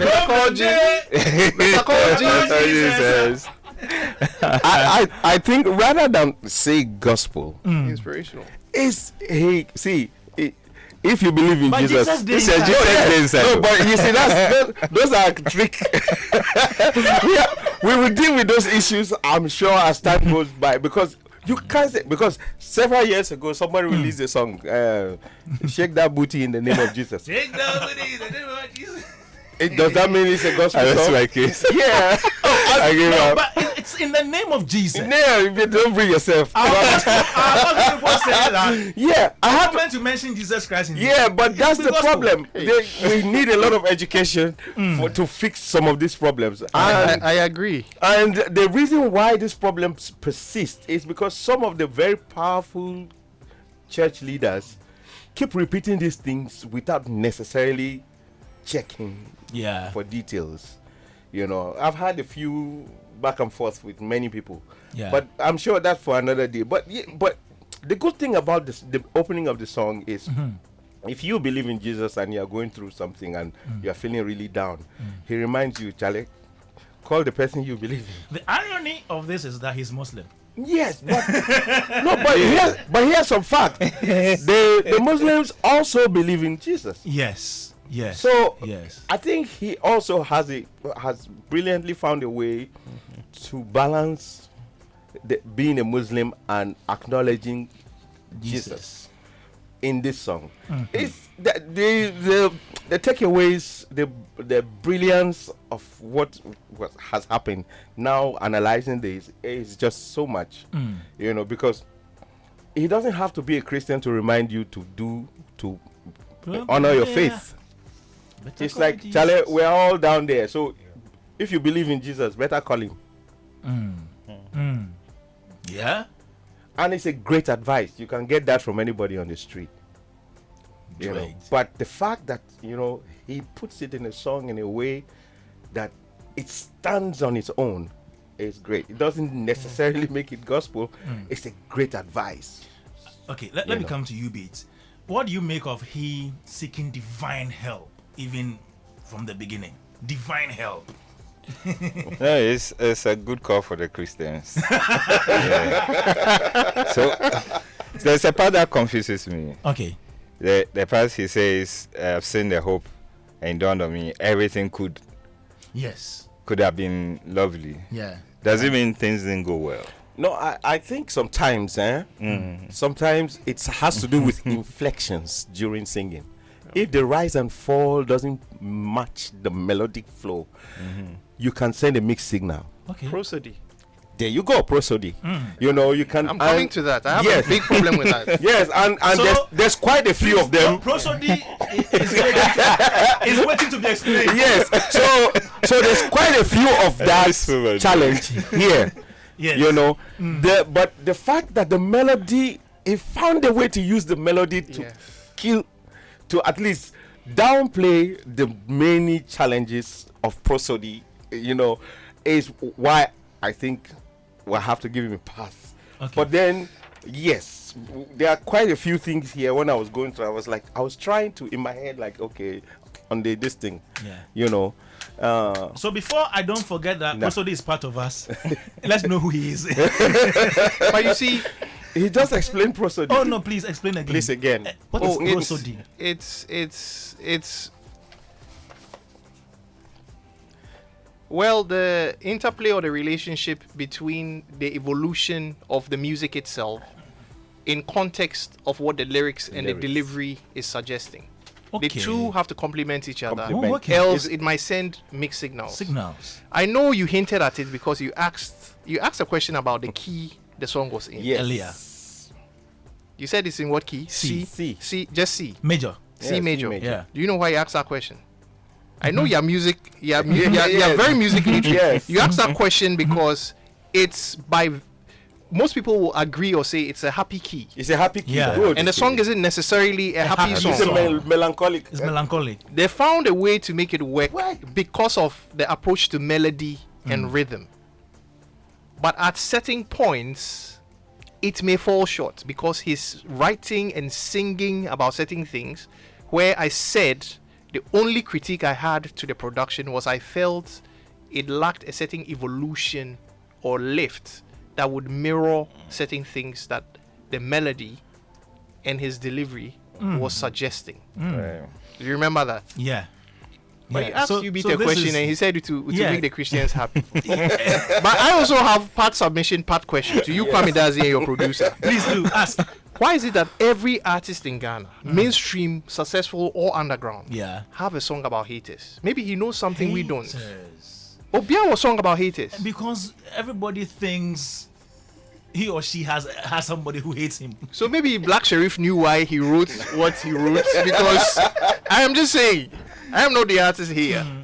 You know? Maybe it's to appeal to the religiousness of Right. us as a people. Right. You know how religious most of Yes, us we are. are. We are. Yes, Maybe. we are. Maybe. So he's appealing to that religious emotions, to evoke those emotions, if you like. Yes. Yeah, basically. So he said, problem there, better call Jesus. Yes. Okay. I'm only a big man, know the ball on me. I watched your face. Whose face is he talking about? Is it God? I'm coming to that. Okay. Please go to that. Take it away. You see, when we're going over the productions Yeah. and the lyrics, I was typing plenty on my phone. All right. And I said, in my opinion, the song is perfect as is. If I have if I have any critique or criticism whatsoever, it will be the issue with the prosody. Okay. And I'll read lines, and then I'll come to the hook All right. to reiterate something I said, I think in my first or second submission when the program started, right? I think there's a problem with the prosody. I've explained what that is, right? Yeah. Because the verses at some point shift into high energy bravado. He's talking about swinging samurai swords, final boss, final showdown, but it all happens without musical support. We are hearing it in the delivery and the writing, Now, but it's not okay. reflected in the Continue. music, right? And I think Complemented. it's like creating some sort of emotional whiplash, Okay. right? And it sort of undermines the melancholic core of the music, because the melancholic tone of the song is supported by the production, right? Yeah. And then at the point where he shifts gears in in delivery and lyrical content, the production stays as is. It's still Yeah. melancholic. They didn't change gear. So it's sending mixed signals. So I'm asking, okay, what's the intent here?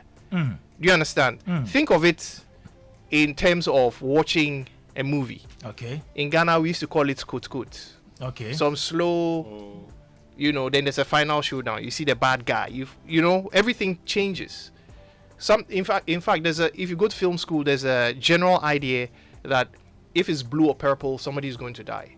Oh. Have you heard that before? If it is In most commercial movies, or purple. yes, even the color grading of it. Okay. Yeah. Those things are done for emotional anchors to invoke a sense of familiarity and relatability while still being rooted to the core message of what's on screen or the plot of the film. These things are important. Yeah. Okay. I think the repetition of the hook without evolution at some point, especially when it's getting towards the end of the song, it takes away instead of adding to it.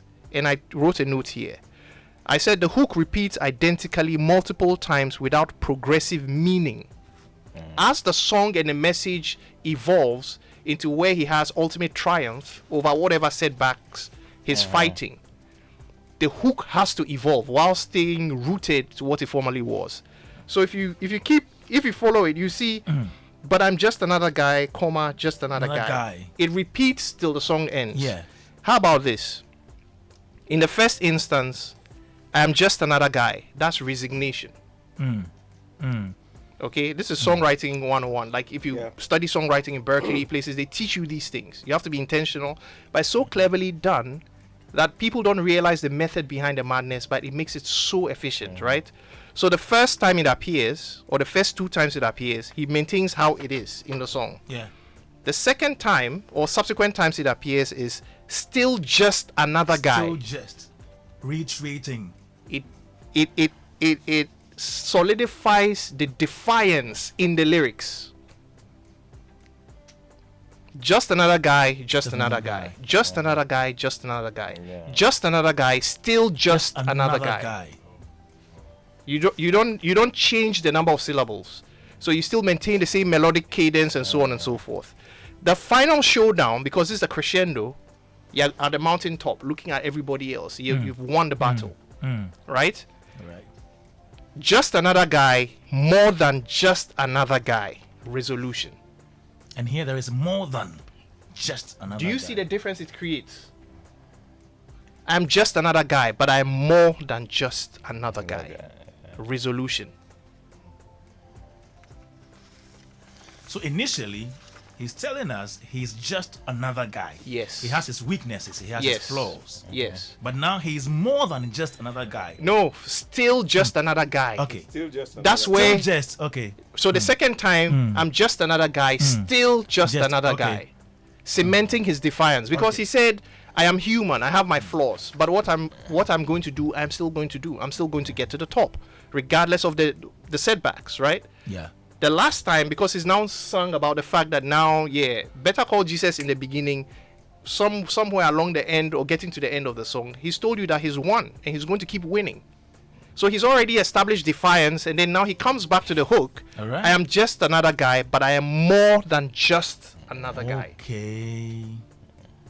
Okay. Do you see the emotional impact? So there's evolution even when using the hook.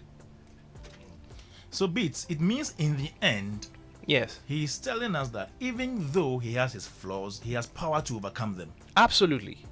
It's very well established in the song if you follow it, and it has to reflect it. So it's like I said earlier, when you're watching a play, you break it down to acts. Yeah.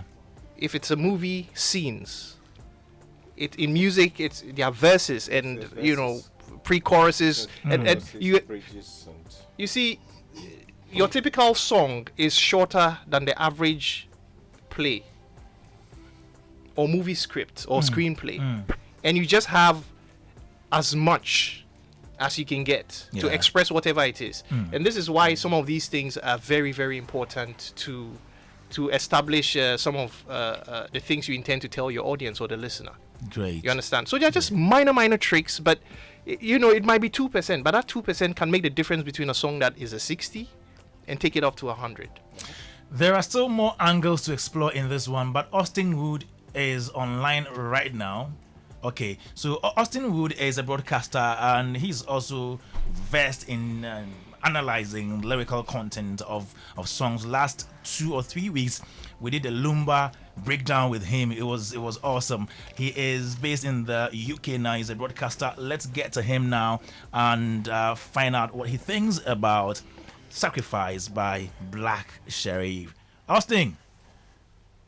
Kwame, good evening and good evening to everybody in the studio and those who joined us via all social media platforms and on radio as well. Okay, good evening to you, and I hope you're doing well. Apologies. I just overslept and I couldn't set my. I was wondering. I was like, but Austine, he's always on time. Oh. Yeah. So what actually happened was I did a lot of research and studying last night. So I said, okay, but the 1 hour time difference got me confused. But apologies, and I know they've done justice to a lot of the things I would have talked about since I tuned in. Yeah. Okay, so let me take your initial remarks with regards to the core message that this one addresses. What do you make of that? The core message in the song. So 20, 30 years down the line, if a new generation comes up and they don't know anything about a former Ghana Music Awards Artist of the Year winner, a young boy who is less than 25 from a small area in Konongo, who attended Kumasi Academy and able to achieve the kind of successes he's achieved with his craft. If they pick this song they would appreciate who he was, where he has come from, and what he was able to achieve. So for me, he was telling his story. And Kwame, the last speaker before this has done a brilliant job. He spoke about some of the, I think, the cons I had. So I don't want to dwell on it. But I feel that we could have had more or message from the chorus. It could have been more. The second con I have, or second downside I have, is I think the repetition of the lyrics is not something I subscribe to. Because with such a great record, I thought that I would get more from such a great act. But it was something that was repetitive. And at a point in time, it gets boring for me because I thought he could have done more. But now the pros, Kwame, we talk about the opening of every song. This record and the opening of it will transcend generations and would go beyond the current popularity it enjoys. Because you see, Kwame, we should know the background of the person doing the song. This is a young boy who is Muslim. And with such a record on an album that everybody was looking up to, the best song on the album, he starts by saying, if you have problems, better call Jesus. Kwame, this cuts across. It would be something that anybody can use, and it will transcend even young people who have affinity towards his music. Because you remember the infamous, I think, Methodist preacher who used the Obrafo Manifest song in church Yeah. and how he talked about it. I think that such a man of God can use this as well. Just the opening line. Kwame is so powerful. It touches. And if you're just in a friend's car, you've not heard the song before, the first thing after you get down from the car is that first opening statement will linger on your mind. And I'm telling you, once you are home, that is the first thing you would sing to. And I think it's so powerful. And for a young man who is Muslim and his background, for him to have used that if there is a problem, you better call on Jesus. It was planned. It's not just somebody putting lyrics together. It was something that was planned. And the impact of just that line is so huge. I don't know if the other guests have talked about it, but for me, the impact of that line, knowing Ghana and the Christian faith, and even mentioning the name of Jesus, that when you have a problem, you better call on him, I think is something that got my attention when I listened to the album and that particular song for the first time. Then, Kwame, if you check the lines that are preceding, you would know his story. You know, when he talked about big man know the ball on him, right? If you followed him, you would appreciate why you might be saying that. Okay. Because of the issue still being in court, I will not go deep into it. But if he has an You mean issue his with issue with Wayne the Chavez? former manager, Yeah, Wayne he's a Chavez. big man. Yes.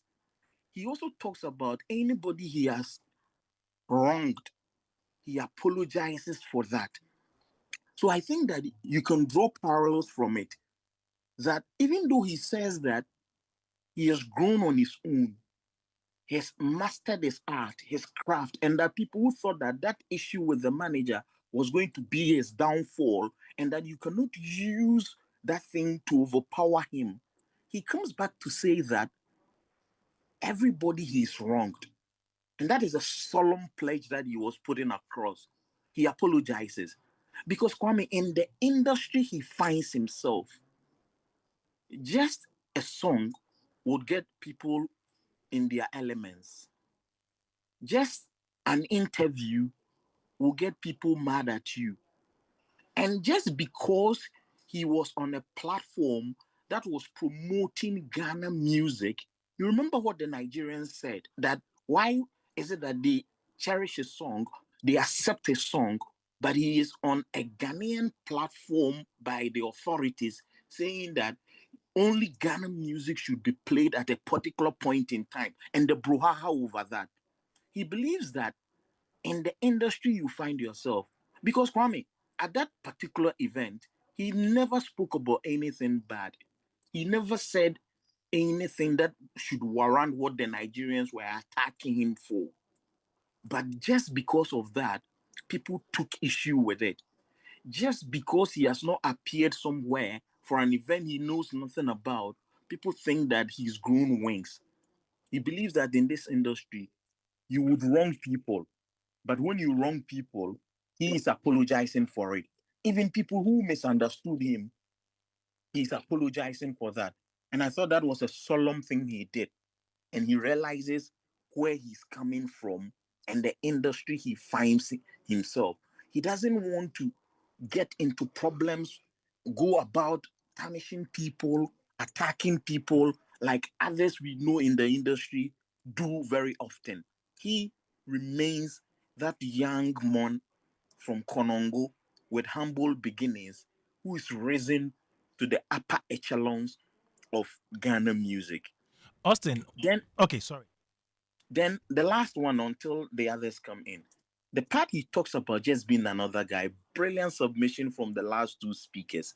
You see, he's just any other guy. Obrafo and Hammer did Paimuka age 24. Ebony was 2021. So Akodie entering the scene was around 24. So he's just another young guy, just like all. He doesn't see himself as bigger than anybody. He doesn't see himself as weightier than anybody. He's just another guy who is doing what he loves best. And his colleagues from Kumasi Academy knows that this is Sherif, the other guy we all know. He's nothing different. Fame would not change him. But then the second or the ending where he talks about just being another guy, but being different, shows you that even though I've had those humble beginnings, even though I am in the industry and I've grown like all the grace you have seen, there is a difference between my talent and I will stand out tall. And when I am done, we say music you can never finish. But when I believe I have served the people, they would know why I was different. So in the second part or the ending, he's telling you, even though he's just another guy, like any other person in the industry who I've mentioned, who were young people and became greats and did great body of work, like Obrafo Hammer, like Sarkodie, like Ebony, and the rest, the Lumba brothers at that young age, he believes that when the curtains draw down on his works, he would stand out tall. Kwame, to end, for such a young person, his age, and when you listen to his interviews, how deep he is in his thoughts, I was not surprised he did this song. The only thing I wished was he could have given more on the song, but it was too repetitive for me. He could have given more on the song. But for what he has done on that body of work, it's a masterpiece and it's a record that will transcend generations.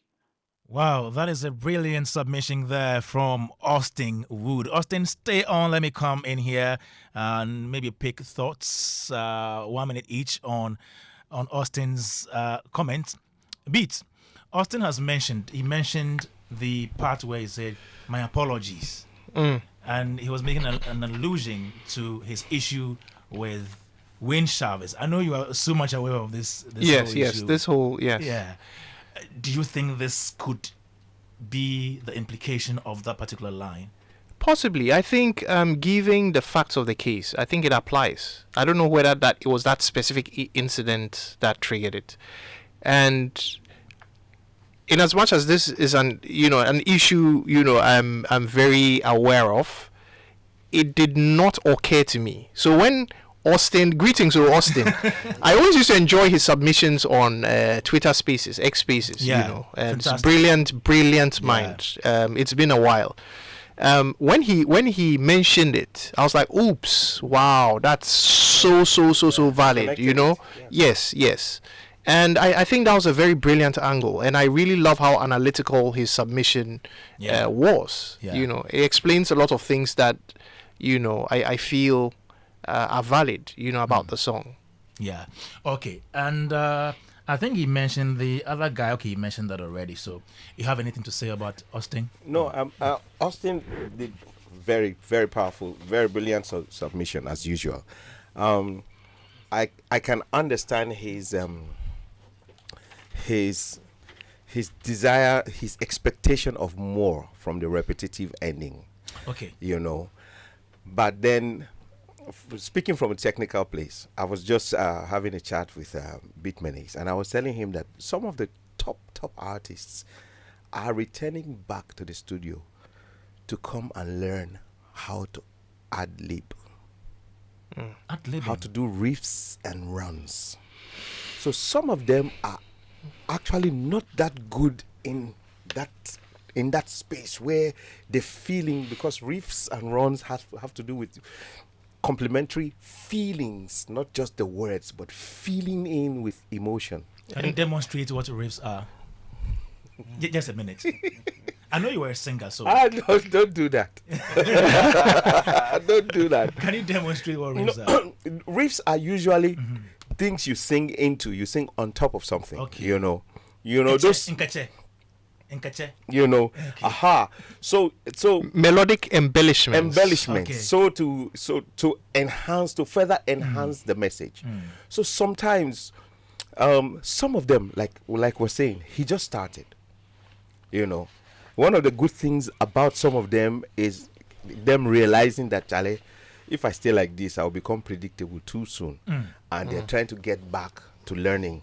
So let's give him some small benefit of the doubt that going forward, he will learn the lesson and add more vocal expression and vocal dexterity to his voice so that he can do more of those things.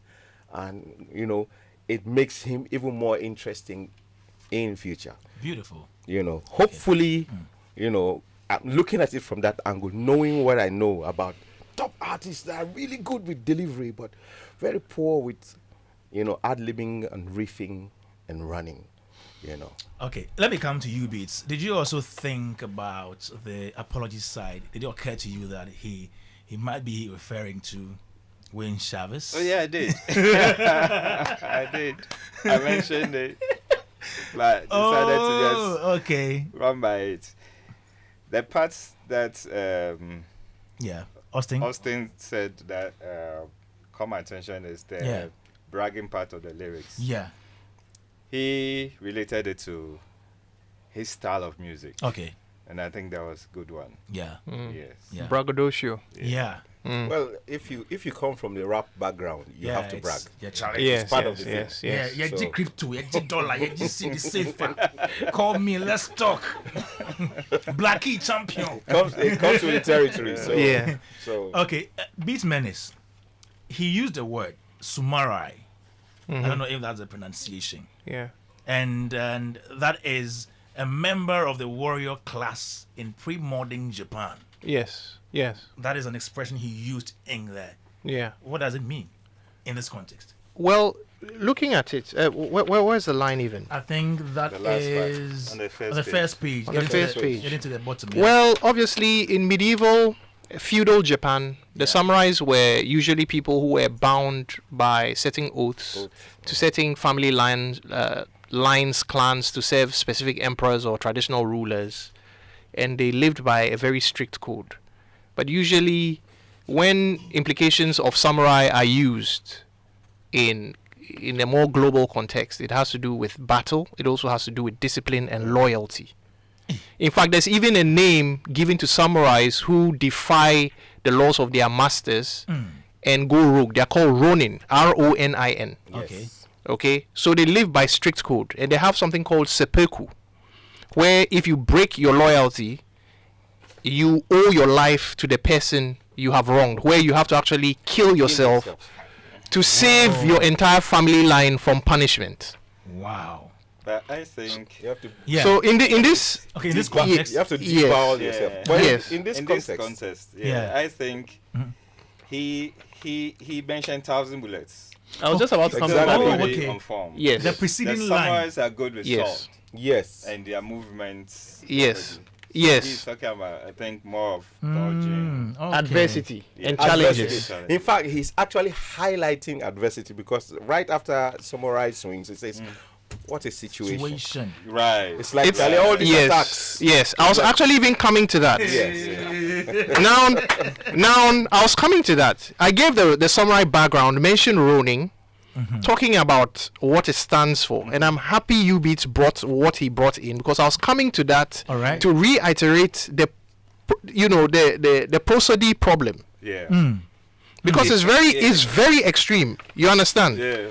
And if we don't have a complementary lift, right, or Yeah. evolution in the production of the music, the Yeah. performance and the cadence, Yeah. where it actually contextualizes why and how he used samurai and 1,000 bullets, Yeah. there's a problem. That's why I mentioned prosody. Yeah, that's Because I even mentioned, I literally put in my notes, the samurai thing. You understand? There are a few bits that there's Yeah. something called sense-based writing. Sense. Sense or sensory-based writing. All right. Where you have to peg otherwise obscure or emotional and abstract concepts That's the word, into things that are rooted in the senses. So think feeling, think smells, think Touch. touch. You know the senses. Yes. Yeah. It is very important for grounding your subject matter context when it comes to lyric writing. All right. The average song has between 2.5 to 5 minutes for you to expand on certain ideologies or concepts that a movie has an hour or maybe 2 hours to tell. Yeah. You understand? Yeah. If I write a piece of music or lyrics and the song is about loneliness, but I write from a standpoint of this is what we were, this is who we were, what we had was good, and I remember the feeling of the breeze from the sea on our skin Yeah. and what it felt like to walk on sand. deep writing. And at the end or at the bridge, we say instead of seeing 4 footprints in the sand, now it's just 2. What does that tell you? It means something's gone wrong. That relationship has failed, or there's a sense of loss. Yeah. Now you're now taking somebody back to what it felt like to smell coffee brewing on the stove, or what it felt like to be locked indoors, to hear the sound of rain outside their window. And this is how you draw people in. There are a lot of very abstract concepts in the writing Wow. that lack sensory grounding. Wow. I don't know if what I'm saying makes sense. Very, very important. It's one of the most important tools. In fact, if you look at some of the most successful songs that have pretty dense concepts or content lyrically, Yeah. you'd realize that there's a lot of prosody. There's also sensory-based writing in there. Okay. You understand? Yeah. So you're talking swinging 1,000 bullets. All of these things are vague. You understand? We have pegged it because he mentioned certain things that gave us the idea that I have all this adversity around me. I'm still defiant, and I'm going to do what I have to do until I am successful, until I win. Thank you. Yeah. You understand? So we get it, but it's very abstract. It will hit home better if it has some sensory grounding as well. I don't know if I've answered your question. Yeah. Okay, 055-1111-997. It's our WhatsApp number. Do you have any question for my guests in the studio who are doing the analysis of Black Sherif's Sacrifice? You can send in your comments now. We have in the studio Coach Freeman. He's a voice coach. We have audio engineer Kofi Boache and some Beatmenace. We have Ubeatz, Hubert Kovt, who is also music producer and audio engineer. Some of your comments are already coming in. This one says, Coach Freeman, Ubeatz, Beatmenace, juxtaposed with Blacko's Sacrifice. Sheer brilliance. And there is Austine Woode. This from AC. Hello, to me, the part he sings, but I'm just another guy, implies that he might not reach the height that he should have. This is my initial take. CC from CC what? Sika or Scow. All right. Thank you for your comments. You can send yours 055-1111-997. And okay. Before we go on a break, let me also announce that we'll be taking your calls 030-221-6541. 030-221-6541. That is the line to call us on after the short break. We have Austine Woode online. We have Coach Freeman here, Beatmenace on Ubeatz. And this is Music Lab on Showbiz A-Z on Joy 99.7 FM. My name is Kwame Dadzie. We are back after this. My name is Kwame Dadzie. And I'm very glad that you guys are enjoying the show already. Halifax and Sando, thank you so much for listening. He says, your resource persons are priceless. They know they are onions. Listening to them makes me feel I am in a language arts lecture hall. Congratulations. In a moment, I'll be opening the phone lines for you. 030-221-6541. 030-221-6541. In the meantime, though, every day is Go Time on Go TV, your family's favorite entertainment partner. Whenever you hear it's Go Time, it means it's time for all the thrilling football action across the European leagues. Go Time means amazing blockbuster movies, intriguing series, and reality shows that bring the drama. And it means it's time for awesome local content like the House of Clue or Sika Bottle, along with all the kids' shows that the little ones love. With Go TV, there is no dull family moment. There is something for everyone to watch. So stay connected to Go TV, dial *759# to pay your subscription and spice up your viewing experience. Go TV, love it. And tomorrow, just as we are praying that if problem day, we better call Jesus. If you get a problem, you need to call Jesus. But if you can't go to church tomorrow to call Jesus, you can listen to Pentecost Hour right here on Joy 99.7 FM, 1:30 p.m. with the chairman, Apostle Eric Nyamecha, here on Joy 99.7. All right, let's come in here and do the final round. But before that, we have some callers on the line. Let's get to speak to them. Good afternoon. Good evening, sir. My boss. How's everything? Everything is fine. How about you? I'm also doing great by His grace. And I hope you are enjoying the show. Oh, I don't know what to even say. That's why I'm quickly calling. What do you like? What do you like about the show? You see, you people are helping the industry. There are a lot of things that people don't know, but when you come, you just illustrate everything for the people understanding. Wow. So I want to thank you very much, and I will pray that it will continue. It shouldn't be something that you do for some time, then you break it. It's really helping a lot. Thank you very much, Lucky. And then our good brother Sherif. Yes, I Blacko. think he is very, very, very, very good, and he's doing very well. And we pray that he should go far. He will go far. He should go very, very, very far away. Very far. He will go far. But his first song is something that I cannot stand with you. The song is something else. Which one? Oh, what do you call it? The first track, no? First Sermon. Okay. I really every song he brings is good, but that song is in my soul. Oh, I tell good to you. know. Good to know. Good to know. Yeah, thank you very much for people your good work do. Hey, but your big man, the English man, no, bring him every Saturday so that we will learn from him. Okay, we will bring him every Saturday. Yes, sir. Thank you, Lucky. Thank you too.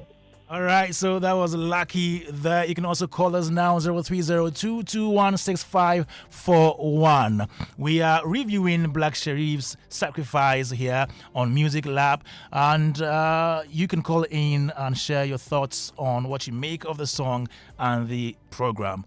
Do we have any? Okay, so let's come in here. Let's do the final round of the conversation. Is Austine still on? Austine is on. Austine, are you there? Hello, Austine. Okay, so let's come and in the studio again. This is Music Lab on Showbiz A-Z on Joy 99.7 FM. We are doing critical and technical analysis of songs. This is the maiden edition. We will do it again next month, God willing. And if you are a company, you're listening, you want to sponsor the show, yeah, so we get more muscles to bring you maybe every day or maybe every week or twice. I said every day. When I said every day, Coach Freeman was like, hey. All right, let's go on the phone line now. Good afternoon. Yeah, good afternoon. Your name and where you're calling from? Yeah, Abu Mohammed is of Japan. Abu Mohammed from Japan. Yes, sir. Yes. What do you make of Music Lab?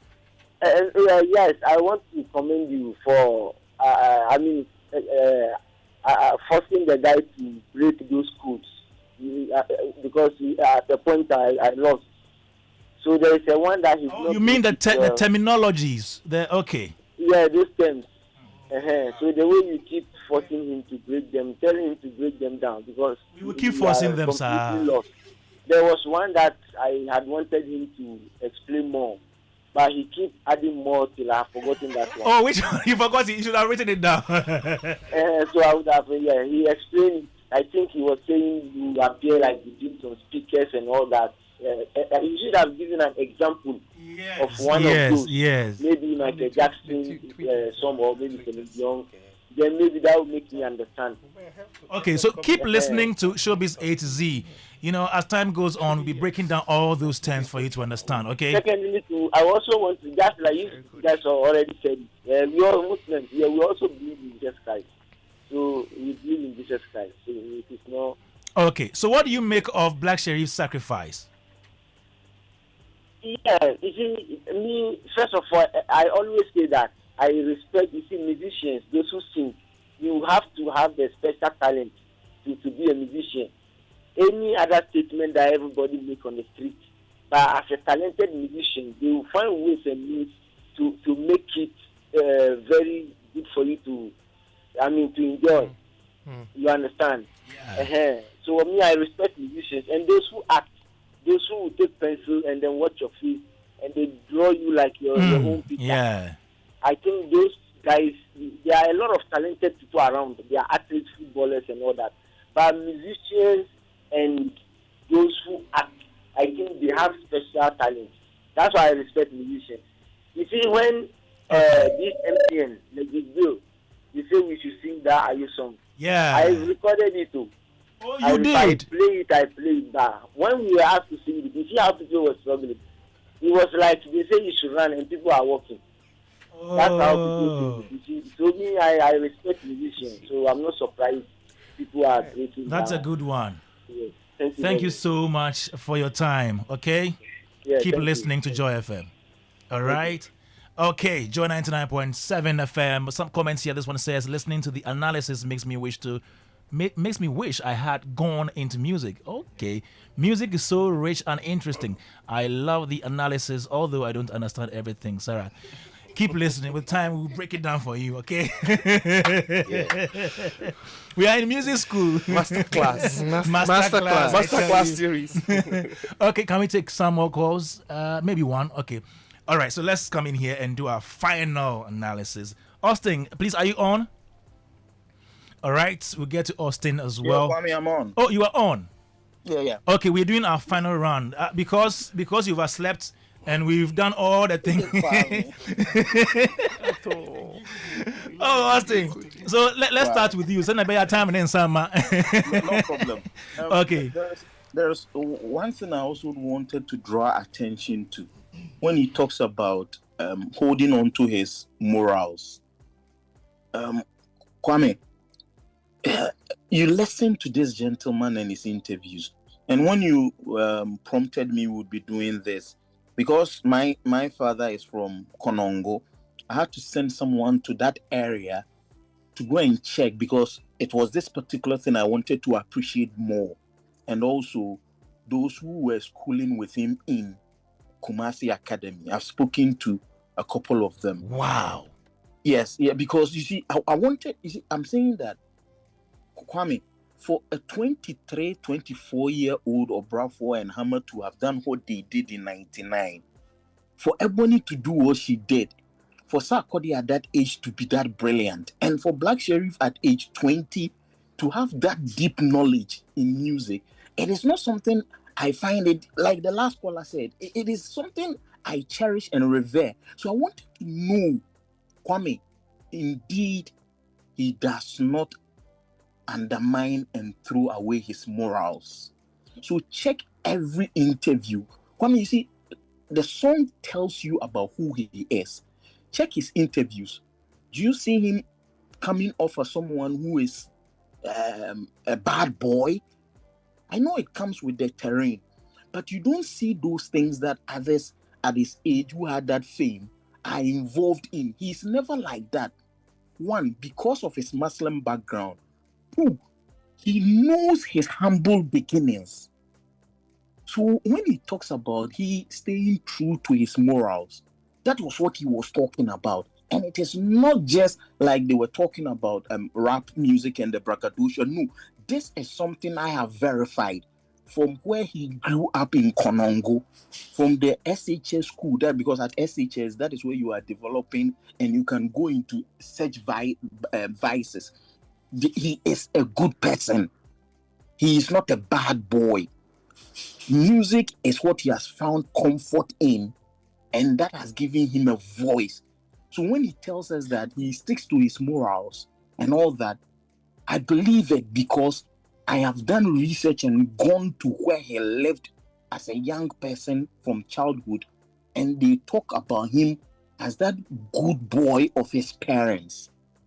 Lastly, Kwame, we've talked about all the good things, but with this body of work, which includes the album itself, I would want the voice coach, the engineers and beat producers to help me here.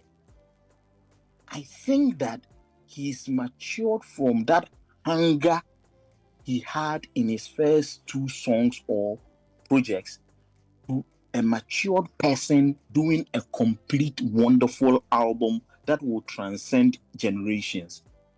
But the challenge I find with the Black Sherif artistry and his body of works is it sounds too similar.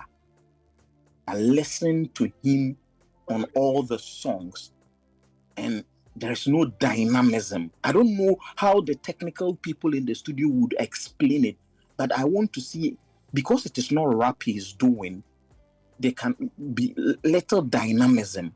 But for how he sounds the same way when he's talking about love.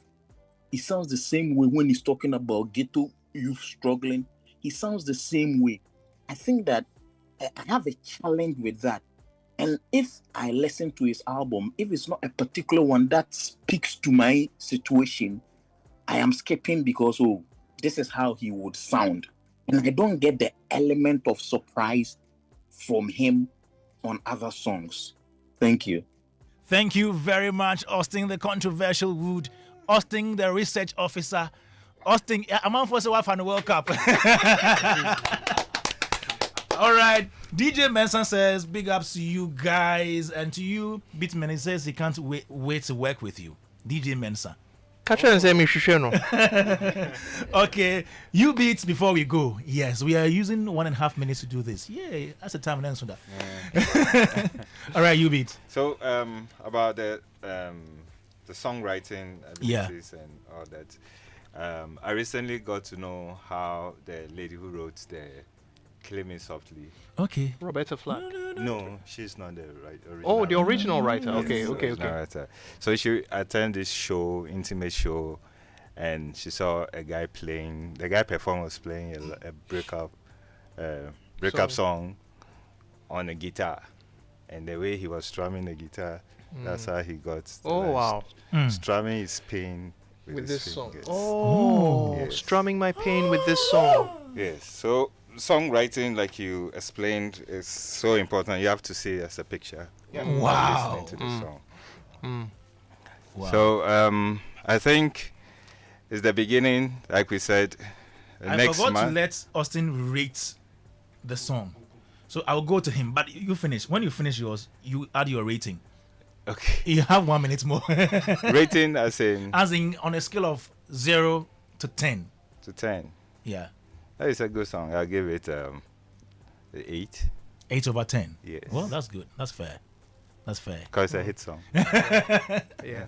Okay, let me come to Coach. Yeah. Austin mentioned something about Black Sherif sounding similar in most of his songs. Is Exactly. this something you've also It's noticed? yes, it's something that because he's becoming quite big. Yeah. Everybody's noticing Yeah. him, and it's a problem for a lot of artists because you are encouraged by your producers to work within your strength. All right. But then there's a problem with repetition of certain things. It begins to make you predictable Yeah. and boring. Okay. And that's where we come in. That's why you need vocal training. All right. You need a faculty of like this where analysis are done, where we take you through, okay, how else can you approach this song? What other way can you approach this song? If you sang in this progression, Yes. if we inverted this note for you, could you sing it this way? And going through these processes give you this confidence and this variety. Don't forget, the vocal cords are a set of muscles. All right. And the unwritten rule is that all muscles can be trained. All right. That's why we go to the gym. So we want to encourage professional artists, popular artists, especially those of you who are popular, come back to training.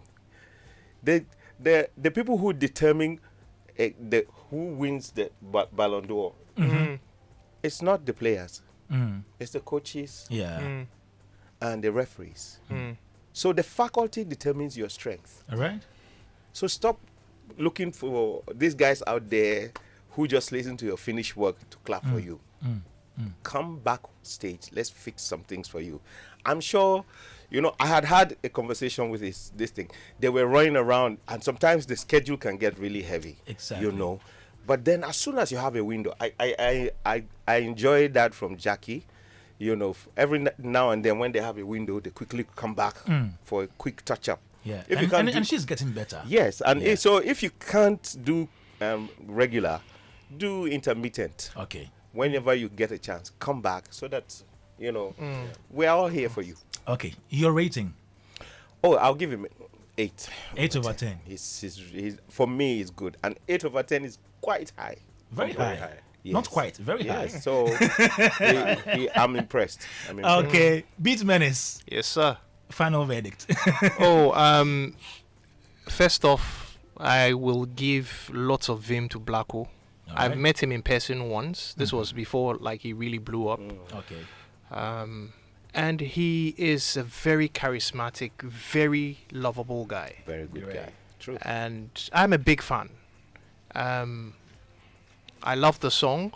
I have a few things that I spoke about that I felt could have taken the song to a certain level. All right. But it's very early stages, and listen, in growing up in a space with not as many opportunities, growing up in a space where access to certain information and perhaps maybe artist incubators where a priority is placed or a premium is placed on creative and artistic development is virtually non-existent. Yeah. I think he's done exceptionally well. Great. Okay, both Okay. both as like an artist, as a creative, but also as a budding, successful musician and artist.